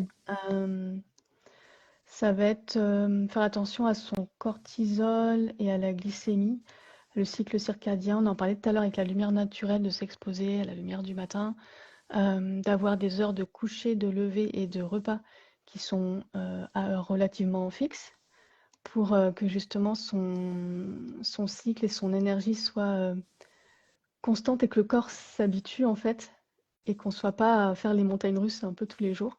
Hmm. Ça va être aussi au niveau parce qu'en fait, il y a un lien qui est très fort entre la thyroïde et les glandes surrénales, qui produisent du cortisone, qui produisent des hormones androgènes, et cetera. Et en général, quand on a une thyroïde qui est basse, c'est parce que les surrénales ont été pas mal sollicitées, notamment à cause du stress, en amont. Hmm. Donc l'idée, c'est à la fois de travailler sur la thyroïde, heu, enfin apaiser d'abord le système nerveux au niveau des surrénales et ensuite de venir stimuler la thyroïde, quand la personne est prête. On va pas stimuler une thyroïde, en fait, qui est, à plat. De suite, Ouais, c'est comme, je sais pas trop de comparaison, mais, demander à quelqu'un qui est épuisé d'aller faire un marathon ouais. ou d'aller, faire, un truc de fitness, trop intense. Donc voilà, donc on remonte d'abord et on stimule après pour qu'elle se remette à travailler correctement. Donc pour ça, il y a des méthodes. Il va y avoir, bah, j'en parlais tout à l'heure, d'abord apaiser, donc ça va être tout ce qui est méditation. Bouillotte sur au niveau des reins, derrière, des surrénales, Ok. pour apaiser voilà, le système nerveux. Et puis au niveau du cou, ça va être soit des bains de vapeur chaudes, pas trop chaude, mais voilà, pour réchauffer ou de l'immersion si on a un bain, ben, on pense bien à Hmm. mettre jusque, voilà, pour venir apaiser la thyroïde. Et puis la stimuler ensuite quand on est prêt, donc les sons hommes, le chant. Ça peut être la douche écossaise jusqu'au surrénal. Là, on vient. La douche écossaise, c'est chaud, froid, chaud, froid. Ah ouais, ouais. L'été. Et ça, justement, les gens qui sont en hypothyréidie, ils supportent pas. Non, non, moi je Voilà. peux Donc pas. il faut d'abord remonter un peu et ensuite. Voilà. Et une chose qui est très souvent citée, c'est l'huile essentielle de pin sylvestre ou de épinette noire en friction sur les surrénales pour les stimuler. Mais c'est pareil, ça c'est à faire que quand on a déjà un petit peu remonté le système nerveux, quoi. Pas, Hmm. à mon sens, pas tout de suite. C'est un peu. C'est efficace, hein, c'est un coup de boost. C'est comme se donner un bol de café. Enfin voilà, Ah ouais. mais pas tous les jours et que quand on est apte enfin, quand le corps est apte à le recevoir. Donc Hmm. voilà. Et puis dans tous Euh, les cas, ce sera pas à faire sur du long terme, quoi. non, non, non, voilà, c'est toujours des cures ou quand on en ressent le besoin de façon ponctuelle ou voilà, quand il y a un événement et qu'il faut qu'on soit au taquet. Mais, Hmm. euh, mais sinon, ça risquerait de réépuiser en fait et de faire l'effet inverse. Ouais. Voilà, les petites techniques de façon générale et puis après, il y a l'alimentation. Je sais pas si toi, tu as des techniques par rapport au stress, à l'émotionnel ou par rapport à la symbolique. Ben, en fait, j'avais fait une vidéo sur mon compte qui s'appelle La technique qui a changé ma vie, où j'explique le point de tapping pour Ah oui. justement que j'utilise moi en consultation. Et en fait, moi, ma solution, c'est de dire, ben, quand tu as une émotion, un stress, quelque chose, ben, en fait, souvent, on va avoir tendance à lutter, tu vois, on veut pas ressentir le Mm. truc, on met sous le tapis, et ça reste, tu vois, un peu comme un programme, tu sais, en arrière-train Oui. de ton système. Mais toi, consciemment, t'en as pas forcément conscience, mais c'est là. Et ça épuise et puis ça va être réactivé dès qu'il va y avoir le moindre événement qui va pouvoir venir le réactiver. Donc moi, je trouve que c'est hyper important en fait de prendre le réflexe de gérer ses émotions. C'est-à-dire que quand tu as quelque chose qui t'active, c'est-à-dire quand t'es pas calme, paisible et léger dans ta vie, en gros, c'est qu'il y a un trauma qui est présent et les traumas, ça se guérit. Et pour schématiser, après ça peut être Mm. un peu plus complexe, mais très souvent en fait, 70% des traumas qu'on a, c'est des traumas qui sont dits simples, et donc des traumas que tu peux régler juste avec ce point de tapping là qui est dans la vidéo. Et donc c'est vraiment magique. Moi j'ai guéri des trucs improbables comme ça et qui m'auraient duré sinon je sais pas combien de temps, même au niveau relation. Hein, quand j'ai Mm. eu la fin de ma relation cette année en février, c'était impressionnant quoi. Je sais pas combien de temps j'ai mis, 15 minutes, une demi-heure, c'est bon quoi. J'étais passée à autre chose quoi. Mm. C'était Ça, il juste faudrait que fou. j'explore. Ouais, ça, on l'a vu en cours. Parmi les techniques qui peuvent être conseillées, c'est le FT, enfin oui, Ouais, ouais c'est ça. Ouais. FTO. Ouais. Et donc on a vu la ronde et tout. Mais c'est vrai que je l'ai jamais mise en application et du coup, vu que je l'ai pas testé sur moi, je l'ai pas tellement conseillé jusqu'à maintenant. Donc je Ouais. pense que je vais vraiment me pencher sur le sujet. Ouais, Ouais. merci. Bah, en fait, le C'est- point de Mm. tapping là que je fais dans la vidéo, c'est vraiment le seul point en fait qui te permet de guérir réellement d'un point de vue biologique Mm. le traumatisme dans ton épigénétique, en fait. Pour ça, il D'accord, faut être oui. dans ton corps, rester à l'intérieur de ton corps, parce que généralement, quand il y a un traumatisme, on sort de son corps et on se voit de Mm. l'extérieur. Donc, si par exemple, tu repenses à une situation qui t'a qui t'a activé, par exemple, je sais pas, tu t'es disputé avec ton conjoint et du coup, quand tu repenses, t'es en colère, frustré, t'as différentes choses. Ben le but, ça va être enfin, si tu repenses à la scène, tu vas probablement en fait la voir de l'extérieur comme si tu regardais un film. Tu vas te voir Mm. toi et lui Oui, en train de voilà. Et ça, en bah fait, oui. c'est le signe qu'il y a un trauma. Ah d'accord. Ouais, Bon. parce qu'en fait, là, t'es sorti de ton corps et tu regardes de l'extérieur en fait. Mm. T'étais pas dans ton corps en train de le vivre, c'était trop douloureux pour toi, donc hop, ta conscience est sortie et a observé de l'extérieur, un peu comme tu sais les gens qui sont dans le coma et qui ont la Oui. conscience qui sort Mm. et qui arrivent à lire par exemple ce qui est écrit sur le journal à côté pendant qu'ils étaient dans le coma, des choses comme ça. Mais c'est exactement le même principe en fait. Donc quand il y a un traumatisme, quand tu vis des choses qui sont trop douloureuses pour toi, ta conscience sort de ton corps et Mm. observe de Par l'extérieur. protection, oui. C'est une manière de se Exactement. protéger, mais ouais. Exactement. Parce que c'est Mm. moins douloureux, en fait, parce que tu ressens pas vraiment les choses. Tu les ressens moins. Mm. C'est moins douloureux. Et donc, le but, c'est que pour guérir, il faut que tu te remettes dans ton corps. Donc là, en fait, tu donnes tout simplement l'intention de refusionner avec toi, en fait, dans la scène. Donc là, quand tu te voyais comme dans un film, là, tu te dis, OK, je vais refusionner avec moi pour revivre la scène où je suis, moi, mes yeux dans mes yeux, tu vois, ma bouche dans ma bouche. Voilà, je suis vraiment dans mon corps et tu Mm. regardes la personne qui est en face de toi depuis, enfin toi t'es l'actrice, t'es plus en mode spectatrice. Et là, bah tu fais le tapping sur le point, donc c'est ce point-là. Il y a comme un creux à cet endroit de la main, et en fait il faut juste tapoter, donc tout simplement comme ça. Et tu restes, voilà, c'est facile en fermant les yeux, tu te remets dans la scène, t'es dans ton corps, et tu dis, ah tiens, là je ressens vraiment de la colère dans le ventre, ben ok, tu mets toute ta conscience dans le ventre, là où tu sens la colère, et tu tapotes en même temps, et t'accueilles en fait. Tu Mm. t'acceptes qu'elle soit là, la colère, tu dis, ok, ok, il y a de la colère, c'est ok, je m'aime et je m'accepte, même s'il y a de la colère. Et normalement, généralement de 2 minutes, tu vois, t'as vraiment en fait une diminution. Enfin, parfois ça va faire comme une vague, donc ça va peut-être Mm. augmenter. Tu vas atteindre un climax de l'émotion, et après ça va rediminuer jusqu'à totalement disparaître. Et en Ok. fait, au bout d'un moment, tu tapotes et t'es là. Ah bah c'est bon, en fait, Ça va j'ai en plus fait. la colère en fait. Ouais, Oui. ouais, Ah, totalement. Mais moi j'ai guéri non, c'est tellement de trucs comme intéressant. ça. Ouais. C'est C'est bien. Mm. en couple, Voilà, donc c'est ça c'est une extraordinaire. En technique. couple, c'est extraordinaire. Ah, En vrai, tu- vraiment, c'est Ok. ouf. Donc donc voilà, moi je conseillerais ça Mm. en fait plutôt que de laisser, tu vois, des choses t'affecter. Et souvent c'est des choses dont on n'a pas du tout conscience. Hein. C'est pas genre ah on est faible ou on est je sais pas quoi négatif ou blablabla. C'est des choses qui sont dans ton épigénétique depuis même ta naissance, dont tu n'as pas conscience et qui font que tu vas être irrité, en colère, triste. Dépendant, j'en sais rien, que tu vas ressentir des émotions pas forcément très cool dans certaines situations, là où d'autres personnes qui vont être dans exactement la même situation, ça va rien leur faire. C'est parce que on n'a pas Ouais. les mêmes chaînes de trauma à l'intérieur de nous qui réagissent selon les événements. Donc c'est pour ça, faut pas avoir peur en fait de se dire bon bah ok là, même si c'est peut-être ridicule et que quelqu'un qui regarderait ça de l'extérieur se dirait mais n'importe quoi, pourquoi elle réagit comme ça, pourquoi elle se sent comme ça dans telle situation. Ah, voilà, toi tu dis ok, ben moi là dans cette situation je ressens telle émotion, tu fais le tapping, t'accueilles, et ça dans 70% des cas ça guérit parce que 70% des traumas c'est des traumas simples. Et Mm. donc quand il y a les 30% restants, bah, c'est là où je suis particulièrement utile pour guider et faire d'autres techniques. Mais mais voilà, en soi on a tous des capacités en fait de guérison et d'auto-guérison en nous. Faut C'est juste ça. se redonner du pouvoir quoi et les exploiter parce que en fait on a la guérison, elle est en nous quoi, on a toutes les clés C'est ça, faut juste connaître les clés. Voilà, connaître ou transmettre les clés.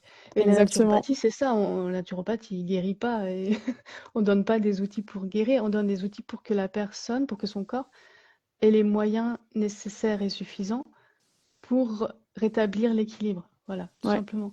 ouais. Donc, bah, ça passe par les techniques, voilà, dont on a parlé. Ça passe par l'alimentation. Ça passe parfois par des plantes en soutien. Voilà, mais c'est pas la plante qui guérit. Voilà, c'est pas En le fait, tu viens complément redonner alimentaire, un mais équilibre en fait, ça aide à rééquilibrer le mmh, corps pour qu'il fonctionne c'est ça. normalement en fait, Mmh. c'est ça. Et en parlant de compléments alimentaires, je sais pas s'il y a des compléments que tu voulais partager ou des plantes en phyto, mais par exemple, moi je sais que j'ai pris et j'en reprends là de la GTA forte. C'est des hormones thyroïdiennes d'animaux. que je mâche tous les matins.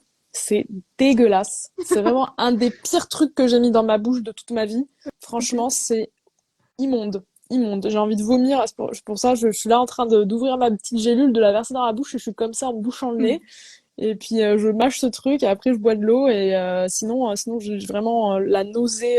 Bah, bref. En tout cas, c'est efficace a priori, mais OK. Sinon, il y a en complément alimentaire, bon, on commence par la faim, mais la tyrosine, ouais, vraiment, voilà, l'acide aminé, si jamais on n'en apporte pas assez au niveau alimentaire, avec des protéines. Et puis après, il y a tous les cofacteurs. Idéalement par l'alimentation, ouais. mais quand on a un intestin qui est poreux ou faible ou qu'on a un transit pas équilibré, parfois l'alimentation qu'on ingère, elle n'est pas de façon optimale, elle n'est pas redistribuée en nutriments, en Hmm. zinc, en sélénium, en fer, etc. Donc là, les compléments alimentaires peuvent être intéressants, peut-être pas au tout début, mais Ouais, une fois qu'on a travaillé sur le stress, une fois qu'on a un peu rééquilibré l'alimentation, compléments alimentaires un petit peu en coup de boost. Sur le magnésium, on va avoir les oméga 3, le zinc, le sélénium, euh, les vitamines du groupe B, vitamine C, vitamine D. Donc prendre un multivitamine et minéraux, c'est pas mal, ouais, bien ouais, dosé, ouais, voilà. ouais. Là où c'est un peu délicat, ça va être le fer. Parce que déjà, on peut l'amener par l'alimentation et on peut optimiser l'assimilation avec Ok. certaines techniques. Mais le fer, moi, je suis pas très fan de. Alors déjà, il faut bien choisir la forme, Ouais, mais en fait, trop de fer, ça peut être davantage délétère que pas assez. Donc, ouais, l'autosupplémentation en fer, je trouve un peu limite. Et c'est pareil pour ouais. l'iode. J'ai vu qu'il y avait une question justement sur l'iode, Hmm, peut-on se complémenter avec de l'iode. Euh, Je pense qu'il faut vraiment faire des analyses du coup de d'iode, iodurie 24 hmm. heures. Idéalement être accompagné parce que c'est pareil, trop d'iode, ça peut faire l'effet inverse. Enfin voilà, Ouais, c'est deux nutriments sur lesquels moi j'irais pas conseiller de se complémenter tout seul. ouais, Les autres clairement. après, bon magnésium si on choisit les bonnes formes, oméga 3, zinc, etc. Il y a moyen de voilà, ça porte pas trop à conséquence si on en prend comme ça, mais ouais, il y a quand même des choses à faire attention. Voilà. Après, alors en alimentation, Ouais, peut-être que je reviendrai sur les plantes après, mais ouais, sur l'alimentation, alors il y a tout ce qui est gestion de la glycémie. Et ça, c'est valable pour toutes les personnes qui ont de l'acné ou qui ont du SOPK, qui ont une problématique inflammatoire. Donc, ça va être euh, d'éviter d'avoir déjà tout ce qui est sucre pur, enfin, entre guillemets, ouais, pâtisserie, du sucre blanc, enfin, raffiné, voilà. On peut évidemment, il ne faut pas s'en priver, mais pas tous les jours, 3 fois par jour. Et puis, alors ça va être des petites astuces en fait pour venir baisser l'indice glycémique. On va pas forcément chercher à calculer le taux de l'indice glycémique par aliment, mais par exemple tout ce qui est féculent, alors pommes de terre, patates douces, riz, quand on les cuit et qu'on les fait refroidir, ça change la structure moléculaire, hmm. et ça les transforme en amidon, résistant. Et en plus, ça crée du butyrate, qui est un probiotique qui est bon pour, au niveau des intestins. Voilà, donc le fait de refroidir et de les consommer soit froids, soit réchauffés, ça peut aider. Après, ça peut être de faire de l'activité physique après le repas, parce que du coup, les muscles des mollets notamment vont venir piocher directement le glucose dans le sang, qui n'aura pas le temps de faire monter la glycémie et de créer un pic de glycémie, et donc de cortisol, et donc de testostérone, et venir dérégler aussi la thyroïde. Voilà, donc ça c'est une petite base. Après, sur l'hypothyroïdie, on va chercher à apporter, surtout le matin, l'importance du petit déjeuner. Hmm. Voilà, Et un souvent, petit on n'a pas faim déjeuner. d'ailleurs hein, quand on est en hypo. Oui, bah oui, On n'a mais pas si, faim. voilà, faut.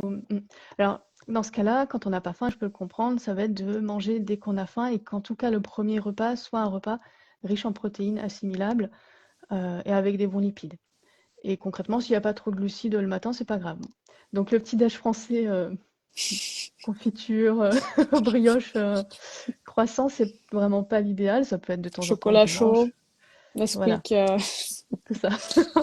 Donc on part plus si on le supporte sur des œufs, sur une tranche de saumon, du pain avec un gluten pas muté, avec du gluten à l'ancienne, quoi. Ou alors ça peut être aussi un banana bread, Ouais, toujours super anglais, banana bread, voilà, qu'on va faire, parce que du coup il y a la banane, et la banane écrasée a davantage de protéines et moins de glucides qu'une banane mangée comme ça. Il va y avoir les œufs dedans, voilà, donc ça peut être des astuces. On peut se faire des energy balls, des ouais, petites boules avec les dattes. Voilà, ça c'est pas mal aussi. Donc voilà, donc l'importance du premier repas de la journée pour apporter en fait les acides aminés qui sont nécessaires à la thyroïde pour fonctionner, pour produire sa T3, sa T4. Voilà. Ensuite, on va apporter donc les vitamines, comme je disais, mais en alimentaire, vitamine B, donc B12 par exemple dans les œufs. Euh, Après, il y a, alors je sais qu'il y en a plein qui ont fait la grimace, et avant je faisais la grimace, mais maintenant j'en mange un peu. Dans les foies d'animaux, il y a tout hmm, en fait. Il y a du ouais, zinc, du sélénium, vitamine B2, il y a de tout, le fer, voilà. Mais bon, ça peut être un peu compliqué, mais bon, dans l'idée, l'iode, ça va être dans les huîtres, les fruits de mer, les algues, ouais, le fer, viande rouge, boudin noir. Voilà, donc en fait, l'idée, c'est de sélectionner des aliments qui sont complets, qui sont assimilables, d'avoir une assiette qui comporte des légumes verts à fibres pour le transit, pour éviter la constipation, notamment, et parce que c'est riche en nutriments si on ne les cuit pas trop. Euh, Avoir un tiers, un tiers de glucides, de féculents, refroidis si possible, réchauffer ensuite si on veut, et puis le reste en protéines, de préférence animale, ou sinon on mélange des légumineuses et des céréales pour avoir l'ensemble des acides aminés, même si en vrai, je vais peut-être pas me faire des amis, même si en vrai, en fait, dans une portion de céréales et de légumineuses, on n'aura jamais autant que juste dans un steak ou un ouais, morceau de poulet, ou voilà. Donc ça compense pas totalement, mais voilà. ouais, C'est vrai que sur les personnes qui sont véganes, du coup, bah, pour le coup, là, je vais direct en complémentation avec des nutriments bah, en gélules bah, pour essayer de compenser ce qui n'est pas apporté par l'alimentation. Voilà, ouais, pour l'apport. Et ensuite, il va y avoir des choses à éviter. Alors ça, c'est vraiment spécifique à la thyroïde. C'est pas pour l'acné en général, hein, mais c'est ouais, vraiment la thyroïde. Ça va être tout ce qui est les aliments dits goitrogènes. C'est des aliments qui vont venir perturber le fonctionnement de la thyroïde, la ok, ralentir, alors qu'en fait, faut pas la ralentir. Voilà, pour autant, faut pas les éliminer parce qu'en fait, en général, ce sont des aliments qui sont bons pour le foie. Et le foie, on l'a vu, au niveau de la ok, conversion de la T4 en T3, il a c'est besoin important. aussi de ces nutriments. Voilà, donc aliments goitrogènes, ça va être patates douces, les choux, en fait, tous les crucifères. Et justement, les crucifères, normalement, c'est bon pour le foie. Ouais, puis ça aide Mais à enlever les oestrogènes aussi, c'est ça, à voilà, en éliminer détox les d'oestrogènes. oestrogènes. Donc l'idée, donc il y a ça, il y a les patates douces, les choux, les radis, les épinards, le soja, les moutardes. Voilà. L'idée, c'est pas de les supprimer totalement, parce que le reste du corps en a besoin. Ça va être, alors soit de les cuire pour certains des aliments, de les consommer bien cuits, ça permet de vraiment baisser les substances goitrogènes. Ok. Mais pour certaines personnes très sensibles, ça ne sera pas suffisant. Et on peut aussi conseiller de ne pas cumuler sur la journée plusieurs aliments. Hmm. Avoir, par exemple, si on mange du chou dans la journée, de faire attention que sur le reste de la journée, il n'y a pas d'autres aliments de la liste des aliments goitrogènes. On trouve la liste sur Internet. Donc voilà. Ok, Donc ça, c'est vraiment spécifique à la thyroïde et pas que à l'acné, mais voilà. Mm. ok, super intéressant, tu vois, je connaissais pas ce mot-là. Et ok, Bah, c'est lié super au cool. goitre en fait, parce que quand on a une hypo qui est très marquée, donc là, qui pour le coup se voit, on ne peut avoir un œdème, enfin un œdème, la thyroïde qui est plus grosse parce qu'elle essaye de produire davantage et davantage et davantage de T4, mais du coup, elle Hmm. gonfle. Voilà, donc Ah ouais, goitrogène parce que ça va venir agir sur la thyroïde. Mm, ah ouais, ok. Hmm. Super intéressant. mm. Voilà pour l'alimentaire. Et ça a l'air de peu comme ça, mais à mettre en place au quotidien, c'est beaucoup de petites choses à mettre en place. Ouais, C'est pas évident. mais Voilà. ça fait la différence. Mm. Ok. Et donc ouais, donc tu avais parlé donc des perturbateurs endocriniens, de l'équilibre du cortisol, de la glycémie, du rythme circadien, du stress, des émotions, l'alimentation, compléments alimentaires. Il y avait aussi peut-être apaiser ou stimuler les surrénales. Mm. Je sais pas si ça t'as quelque chose à dire par rapport à ça en solution. Alors, apaiser les surrénales, va y avoir tout ce qui est bah, gestion du stress de façon générale, mais ça peut être aussi des méditations. Et il y a une méditation que je conseille à mes clientes qui est vraiment axée, c'est une méditation guidée, axée sur l'apaisement des surrénales. Pour le coup, c'est Ok, sur YouTube. Je crois que j'ai tapé méditation ou tapé méditation surrénale. Et elle est assez courte, elle fait 5 minutes, ok, 5-10 minutes. super. Et l'idée, c'est de se concentrer sur cette zone-là, d'apporter voilà, des bonnes ondes, hein. Mais Hmm, dans tous les cas, c'est un temps de repos. Donc c'est pas mal. Et après, en apaisement, va y avoir, bah, comme je disais, la bouillotte chaude placée juste au-dessus des reins pour apaiser.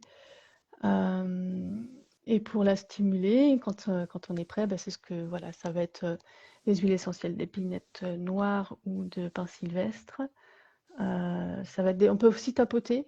Voilà, je vais pas me lever pas le faire, mais tapoter dans le dos comme ça au niveau du haut des reins. Euh, ok, petite séance de tapotement pour venir stimuler quand le corps est prêt à ça. Mm.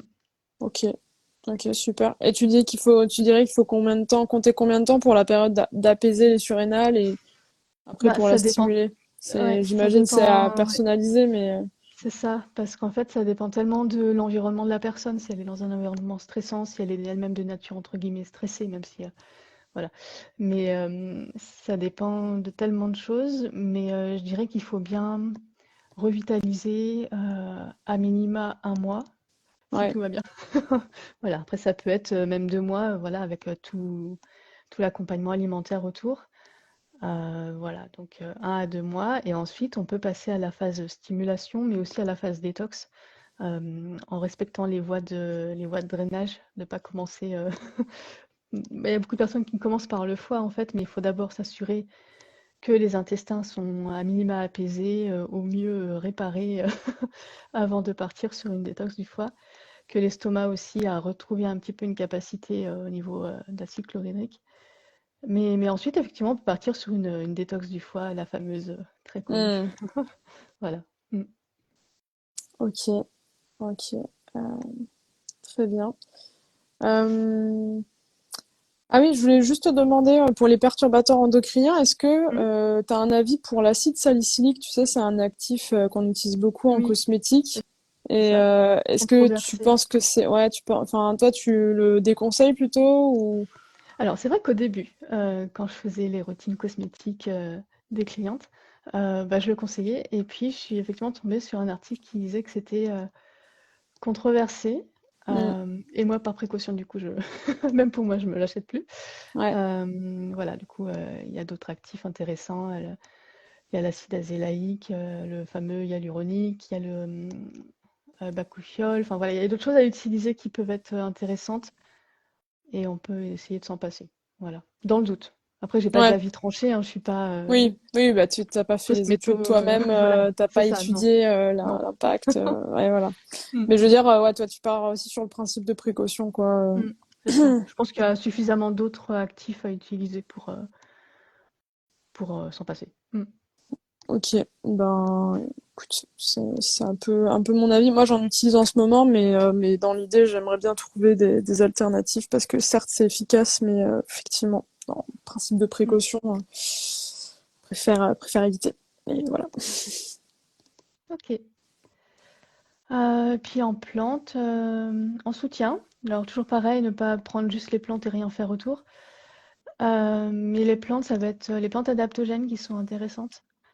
Ouais, Euh, à prendre autant en hypo qu'en hyper pour le coup, parce qu'elles vont vraiment s'adapter aux besoins du corps.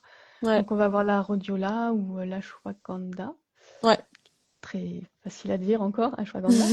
Voilà. Donc ça c'est pas mal. Et puis on va avoir après il y a la gémeaux que j'aime bien.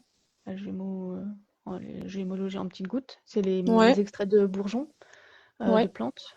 Euh, faire le sorbier pour la thyroïde, pour l'hypothyroïde, donc pour stimuler un petit peu, le sorbier qui est pas mal, l'amandier aussi. En tisane, il y a le thym, le romarin. Donc ça, c'est des thym et romarin, en fait, c'est des surtout le romarin, c'est un peu notre adaptogène Ouais, européen. ouais, ce que j'avais Donc lu il y ça a va, pas c'est longtemps, ça. ouais, ouais. Donc ça va venir stimuler, bah, plutôt un stimulant quand même, au niveau tant des surrénales, thyroïde, énergie générale. Voilà, donc c'est un bon. En termes d'énergie, ça, c'est pas pareil que le café en goût, on est d'accord, mais ça va redonner un petit coup de boost de ce genre-là, mais sans aller bloquer les récepteurs comme le fait le café en bloquant les hormones et en perturbant le cortisol. Donc le romarin, c'est pas mal. Ok, ouais. Et après, en hypo, il y a le gougoule, je trouve que c'est le Ok, très bon, ok. très drôle, G-U-G-G-U-L, bah, qui est une plante et qui est vraiment, pour le coup, réputée sur l'hypothyroïdie pour venir un petit peu redonner un coup de boost. Voilà. Mais pareil, à prendre avec tout le reste, toutes les autres démarches autour. Voilà. Ouais, Mais ouais, bien sûr, c'est jamais ah tiens, je prends un complément et mm, puis c'est bon, ça règle mon hop, ça problème, hein. marche. C'est C'est non, ça. c'est si tu Mm, continues à manger du sucre au petit-déj, c'est ça. à Ouais, sauter des repas, à dormir 6 heures par nuit, etc. Ben non, mm, ça ne va pas fonctionner. tout à fait. Euh, donc ouais. Et tout à l'heure, tu parlais aussi de l'assimilation et qu'il fallait s'occuper des intestins pour pouvoir mieux assimiler. Du coup, tu Mm. conseillerais aussi dès le départ de prendre de la glutamine, par exemple, tu vois, pour venir améliorer un problème de porosité intestinale ou pas? Alors, Ou- moi, je partirais d'abord sur justement le rééquilibrage alimentaire avant. Ouais, Euh, Faire un petit peu de repos digestif, peut-être avec de l'alimentation dissociée. C'est-à-dire pas justement sur l'assiette équilibrée dont je parlais tout à l'heure, faire une cure de légumes, enfin le midi par exemple, légumes et protéines, et le soir, glucides et légumes. Mais pas d'avoir les trois dans l'assiette, ce qui permet de reposer un ah, petit peu ok, au niveau des intestins, mais ça c'est voilà, c'est pas tout de suite et pas sur le long terme. Ça permet ouais, d'avoir un repos intestinal. Et on va chercher aussi à assainir les intestins parce que quand il y a une dysbiose, c'est qu'il y a beaucoup de bactéries ou de flore intestinale pathogènes qui prend le dessus sur les commensales, sur les bactéries qui sont bénéfiques ouais, pour le corps. Voilà, donc il y a un déséquilibre. Donc on peut venir nettoyer. Pour ça, on peut faire une cure, par exemple, d'argile verte, faire du ouais, lait d'argile avec de l'eau et tous les matins. Sauf si on a de la constipation. ouais. Voilà, faut prendre en compte aussi toutes les contre-indications. C'est ça, et c'est Voilà. ça, il y en a plein en fait sur Mm, l'argile, donc s'il y a des gens qui mm, regardent la vidéo, prenez pas de l'argile comme ça, c'est allez ça. hop, il y a des Mm. contre-indications. Et toi, tu conseilles plutôt de la prendre le matin, genre tu la mélanges le soir, tu la laisses poser, et le matin tu bois que l'eau qui est en stagnation, qui est au-dessus, ou est-ce que tu la mélanges le matin aussi et tu bois vraiment tout, quoi? Alors moi, je préconise de commencer par 5 jours à boire que l'eau et Ouais, ensuite de tester justement de boire avec la poudre mélangée pour ok, bah, habituer aussi le corps à cette nouvelle substance qu'elle n'a pas l'habitude. ouais, Donc voilà, toujours y aller progressivement. Et pareil, si on commence à sentir des inconforts, notamment un ralentissement du transit, repasser au lait d'argile, voire arrêter et passer à une autre méthode. Voilà. Donc ça peut être aussi après en complément de la chlorophylle, mais ça peut être dans des jus de légumes, mais avec plus de légumes que de fruits, vraiment de légumes ouais, verts. ouais, Donc apporter de la chlorophylle par ce biais-là, mais ça peut être aussi en complément alimentaire de la chlorophylle liquide ou en voilà. Ça assainit bien. Ça va faire un petit nettoyage ok, des bactéries et puis des pathogènes qui peuvent être des parasites, etc. Après, à voir aussi s'il n'y a pas une candidose, mais alors après, on part sur d'autres sujets, mais, ouais, mais ouais, ça peut, voilà, après, il y a d'autres traitements, enfin, d'autres accompagnements de fond qui peuvent se ajouter à ce qu'on fait avec la thyroïde, mais voilà, donc il y a ça, et effectivement, une fois que c'est fait, à mon sens, on peut commencer, ou à cheval sur les deux, euh, on peut commencer effectivement à utiliser soit de la glutamine, certains utilisent du collagène, je n'ai pas encore ouais, ouais, testé, voilà, mais je pense que la glutamine est quand même plus ciblée et plus forte, ouais. et ensuite seulement les fameux probiotiques, qu'à mon sens, on n'utilise pas en premier parce que sinon, c'est comme si on les ingérait, que ça partait direct aux toilettes parce que bah, soit l'intestin est peureux, soit on n'est pas apte à le recevoir et il y a trop de bactéries pathogènes pour que ce soit remplacé correctement. voilà, par les probiotiques. Bon. Ouais. Et tu vois, tu verrais un truc, des probiotiques avec de la glutamine, tu penses que c'est utile de les prendre ensemble ou il vaut mieux prendre la glutamine vraiment avant et après les probiotiques ou est-ce que les deux ensemble, tu vois, ça a Bah, un moi, intérêt? j'aime bien échelonner en fait. Tu vois, je vais faire l'assainissement, je vais dire une bêtise, mais sur un mois, mais sur les 5-10 jours, on met la glutamine, tu vois, comme ça se chevauche. Et ensuite, la glutamine, là, sur les 10 jours de la fin, ou on peut continuer après, mais sur les 10 jours, comme ça, hop, les probiotiques. Ce qui permet d'avoir une des transitions un petit peu, Hmm. pas on arrête du jour au lendemain pour passer à Ouais. autre chose. Voilà, Ok. c'est. Mm. Ok. Ok. Make sense. Ok. Eh ben, écoute, est-ce que tu as autre chose à dire sur les solutions ou est-ce que tu veux qu'on passe aux questions? Je suis en train de Bah, remonter je au pense tout qu'on a début. vu pas mal de choses. Donc oui, s'il y a des questions, parce qu'en plus, je sais pas combien de temps on parle là, mais Euh, et dis-moi. 20h25, donc ça fait bientôt Bien une heure vu. et demie. Ouais, Mmh. le temps passe très vite. Mmh. Donc alors, on avait la première question, c'était la TSH qui fluctue beaucoup, mais qui ne dépasse jamais les normes. Donc si on ne sait pas si ça peut être une cause chez moi. Bon bah du coup ça on a répondu pendant le live. Qu'est-ce qui fait que chez certaines personnes très stressées, il n'y a pas de phénomène d'acné? Bah là, plein de choses. Oui, oui, puis il peut y avoir d'autres phénomènes qui peuvent apparaître, ou alors justement qui sont vraiment encaissés par le corps. Ouais. Après, je veux pas porter malheur, mais voilà, on encaisse. Et au bout d'un moment, il y a un épuisement, et là, ça peut ressortir, alors soit par la peau, mais ça peut être par d'autres, ça peut être par une maladie auto-immune qui va se déclencher, ou une inflammation forte, ou un ulcère en estomac.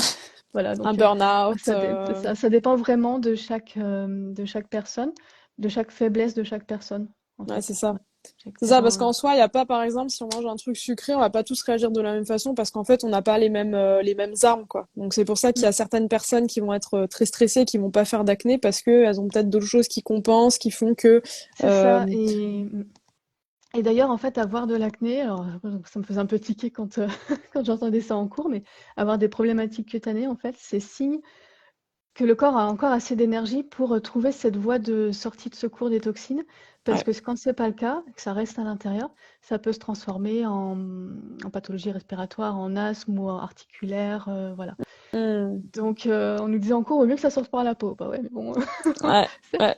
mais En fait, oui. c'est que c'est visible. Et puis aussi, il faut retenir que là, on parle d'acné, mais par exemple, il y a des personnes qui vont être très stressées, qui vont effectivement pas faire d'acné, mais qui vont faire, par exemple, du psoriasis, de C'est ça. l'eczéma. Mmh. Et franchement, à choisir, je préfère encore l'acné parce que au moins ça te gratte pas, c'est pas des trucs qui sont vraiment Oui, après il peut y ça avoir peut des être douleurs, hein, extrêmement douloureux. Ouais, tu peux avoir des mais douleurs sur des l'acné, mais kystes, c'est vrai que quand je vois certaines crises de psoriasis où t'as vraiment la peau qui se mmh, délite, qui part, t'es à 100, que ça te gratte, que tu peux pas c'est ça. t'empêcher de gratter et tout. Enfin, Mmh, c'est ouais. Donc voilà, faut apprendre à vivre avec ce qu'on a et écouter ce que ça veut dire derrière, c'est quoi qui mmh, déclenche. Mais s'il y a des personnes qui vont être très stressées, qui vont pas faire d'acné, mais qui vont faire de l'eczéma ou du psoriasis, donc voilà, on réagit pas tous de la même façon, on n'a pas tous les mêmes clés, on n'a pas tous le même système immunitaire, le même microbiote c'est ça. intestinal, le même microbiote cutané. Donc il y a plein de choses qui font que justement une personne, ben voilà, on va lui mettre des bactéries sur la peau, sa peau elle va bien résister. Le microbiote cutané va pouvoir gérer, et puis d'autres personnes, le microbiote est déjà déséquilibré, donc il y a la bactérie qui vient, Mmh, qui va être pathogène. Donc voilà, c'est pour ça. Mais par contre, il y a quand même on va dire des facteurs qui viennent, te pousser, tu vois, justement vérifier, ouais. ok, est-ce que toi, tu as un bon microbiote cutané, intestinal, machin, et donc il y a certaines choses qui permettent de faire en sorte qu'on est en équilibre et qu'on peut justement résister à certaines choses. Donc, je dirais que c'est à peu près la raison.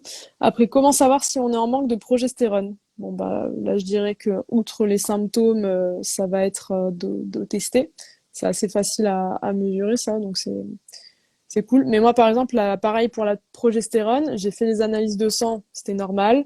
Et j'ai fait des analyses, qu'est-ce que c'était que j'ai fait? Est-ce que c'était urinaire? Je pense que ça devait être urinaire aussi. Ou salivaire? Peut-être salivaire. C'est le vert. Mmh. Et là, j'ai vu que j'avais une carence en progestérone. Donc, je dirais faire des analyses. Et du coup, ces analyses-là, ben, sont pas remboursées par la Sécu. Et Non. c'est à faire avec des labos privés. Donc, Mmh, voilà. Moi, j'ai fait avec l'IMS. Voilà. Ouais, c'est un bon labo. Donc voilà. Après, est-ce que après avoir été en aménorrhée pendant 15 ans à la suite de troubles du comportement alimentaire avec un cycle redevenu régulier, ça peut être lié à la survenue de l'acné? Ou est-ce que l'acné... Est-ce que l'acné, ça peut être la Oui. conséquence d'avoir été en aménorrhée pendant 15 ans parce qu'il y avait des troubles du comportement alimentaire?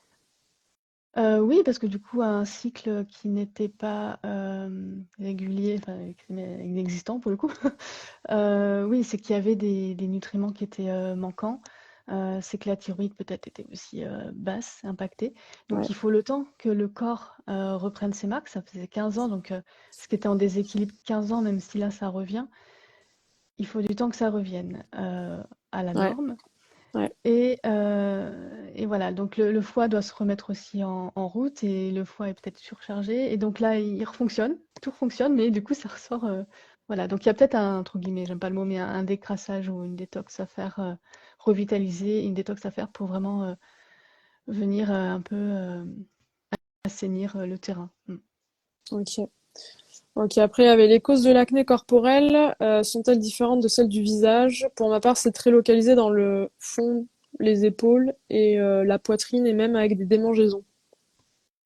Il y a des causes qui peuvent être les mêmes. On reste sur l'hormonal, on reste sur le digestif. Après, c'est vrai que sur le corporel, il faut bah, c'est logique, mais il faut prêter voilà, attention à ce qu'on porte. On peut avoir des sensibilités à certaines textures.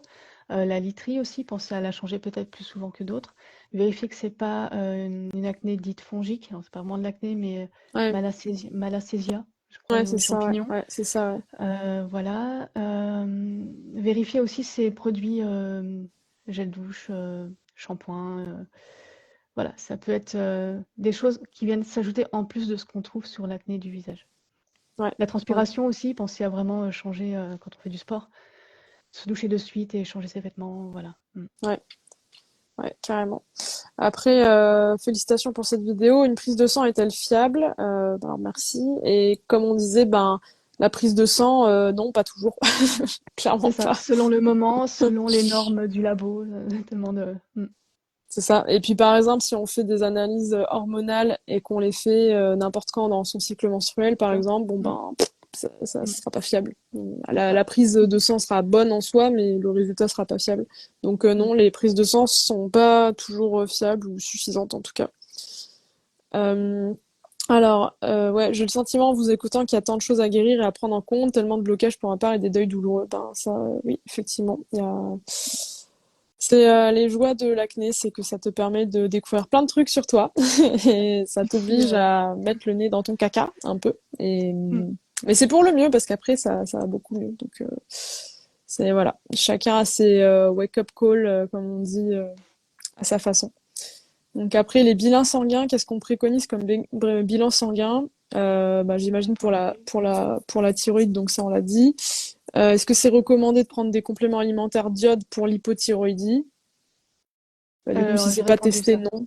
Ouais. Oui, voilà, c'est ça. D'être accompagné et d'être sûr de faire des tests avant. Ouais. Donc après, le lien entre thyroïde et sueur nocturne, tu avais répondu. Je me complémente en vitamine D, zinc et oméga 3 ainsi que magnésium et iode. Est-ce une bonne idée? Bah, du coup, ça dépend pour l'iode s'il y a Voilà, mais pour vraiment le besoin. reste, c'est bien. Ouais, Ça ouais, dépend des formes, après, il faut vraiment se renseigner sur les bonnes ouais, formes, les bons usages, mais dans totalement. l'idée, c'est utile.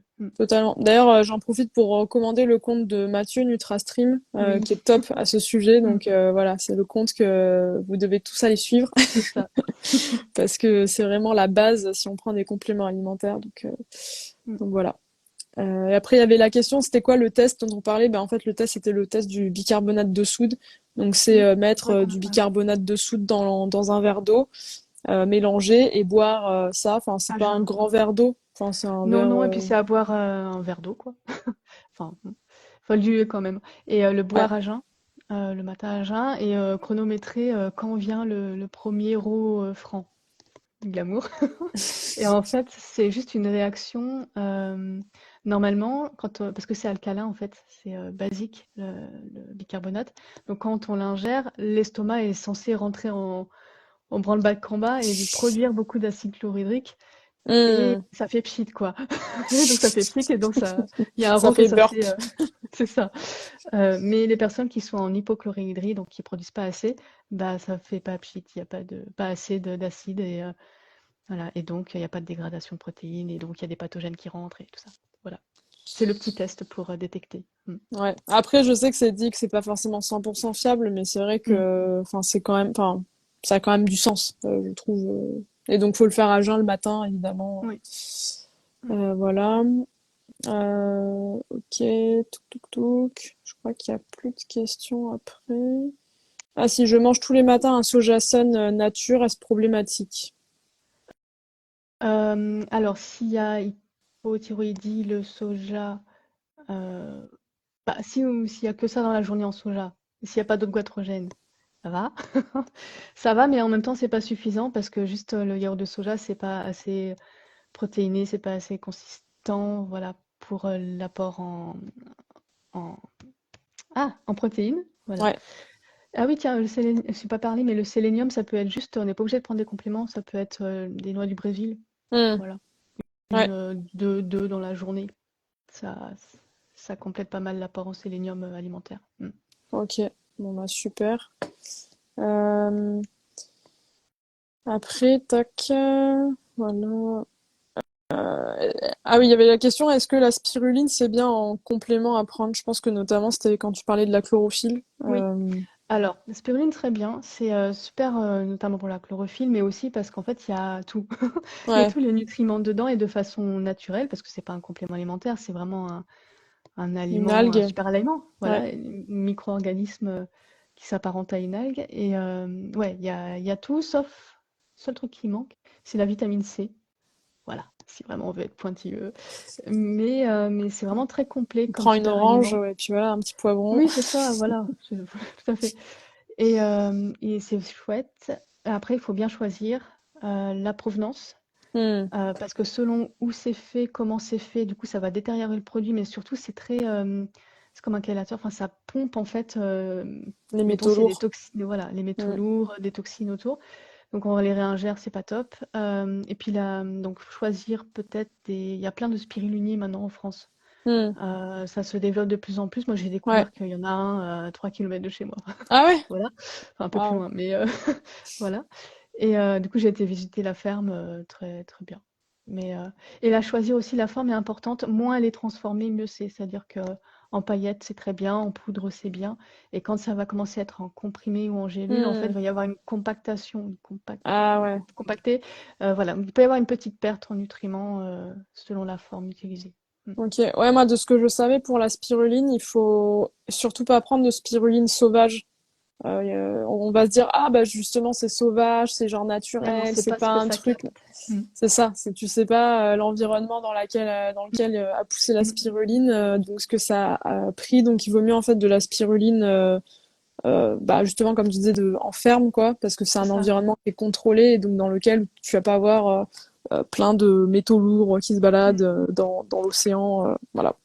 Ouais. Donc après j'ai des démangeaisons qui accompagnent mon acné dans le dos, ben là ça peut être comme tu Franchement, disais c'est pas. malassezia parce que c'est très souvent quand ça gratte, c'est souvent Mm. qu'il y a cette petite levure qui s'est développée. Mm. Après, on a Louise qui nous demande la levure de bière peut-elle augmenter l'acné? Alors, ça dépend de la forme. Il y a de la levure de bière activée et levure de bière inactive. Ok. Euh, la levure de bière activée, elle est super intéressante parce que c'est un prébiotique, probiotique, enfin voilà, ça va amener des bonnes bactéries. Voilà. Mais la levure de bière activée, le souci, c'est que sur un intestin qui est déjà en dysbiose, ça risque d'être un peu en ébullition, ça Ça va va pas faire coller, quoi. fermenter, non? C'est ça. Et Ouais. au final, ça va recréer des fermentations, ça va recréer, ça peut générer effectivement de l'acné.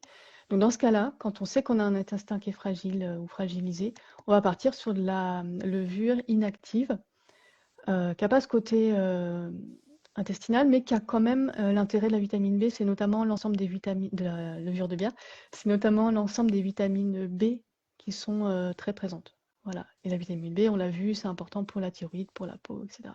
Donc ça peut être bien, bien choisir sa forme, selon son cas. Ok. Et après, Louise nous demande l'alfalfa, vous en pensez quoi? Enfin, je trouve ça super. L'alfalfa, c'est les graines germées. Ouais, c'est Enfin, ça, ouais. moi, je connais sous cette forme-là, mais après, il y a Ouais. peut-être un complément alimentaire. Et pour le coup, je connais moins. Donc, si tu connais les Alors en propriétés, complément, j'en ai jamais vu, mais ça me parle, j'ai déjà vu passer.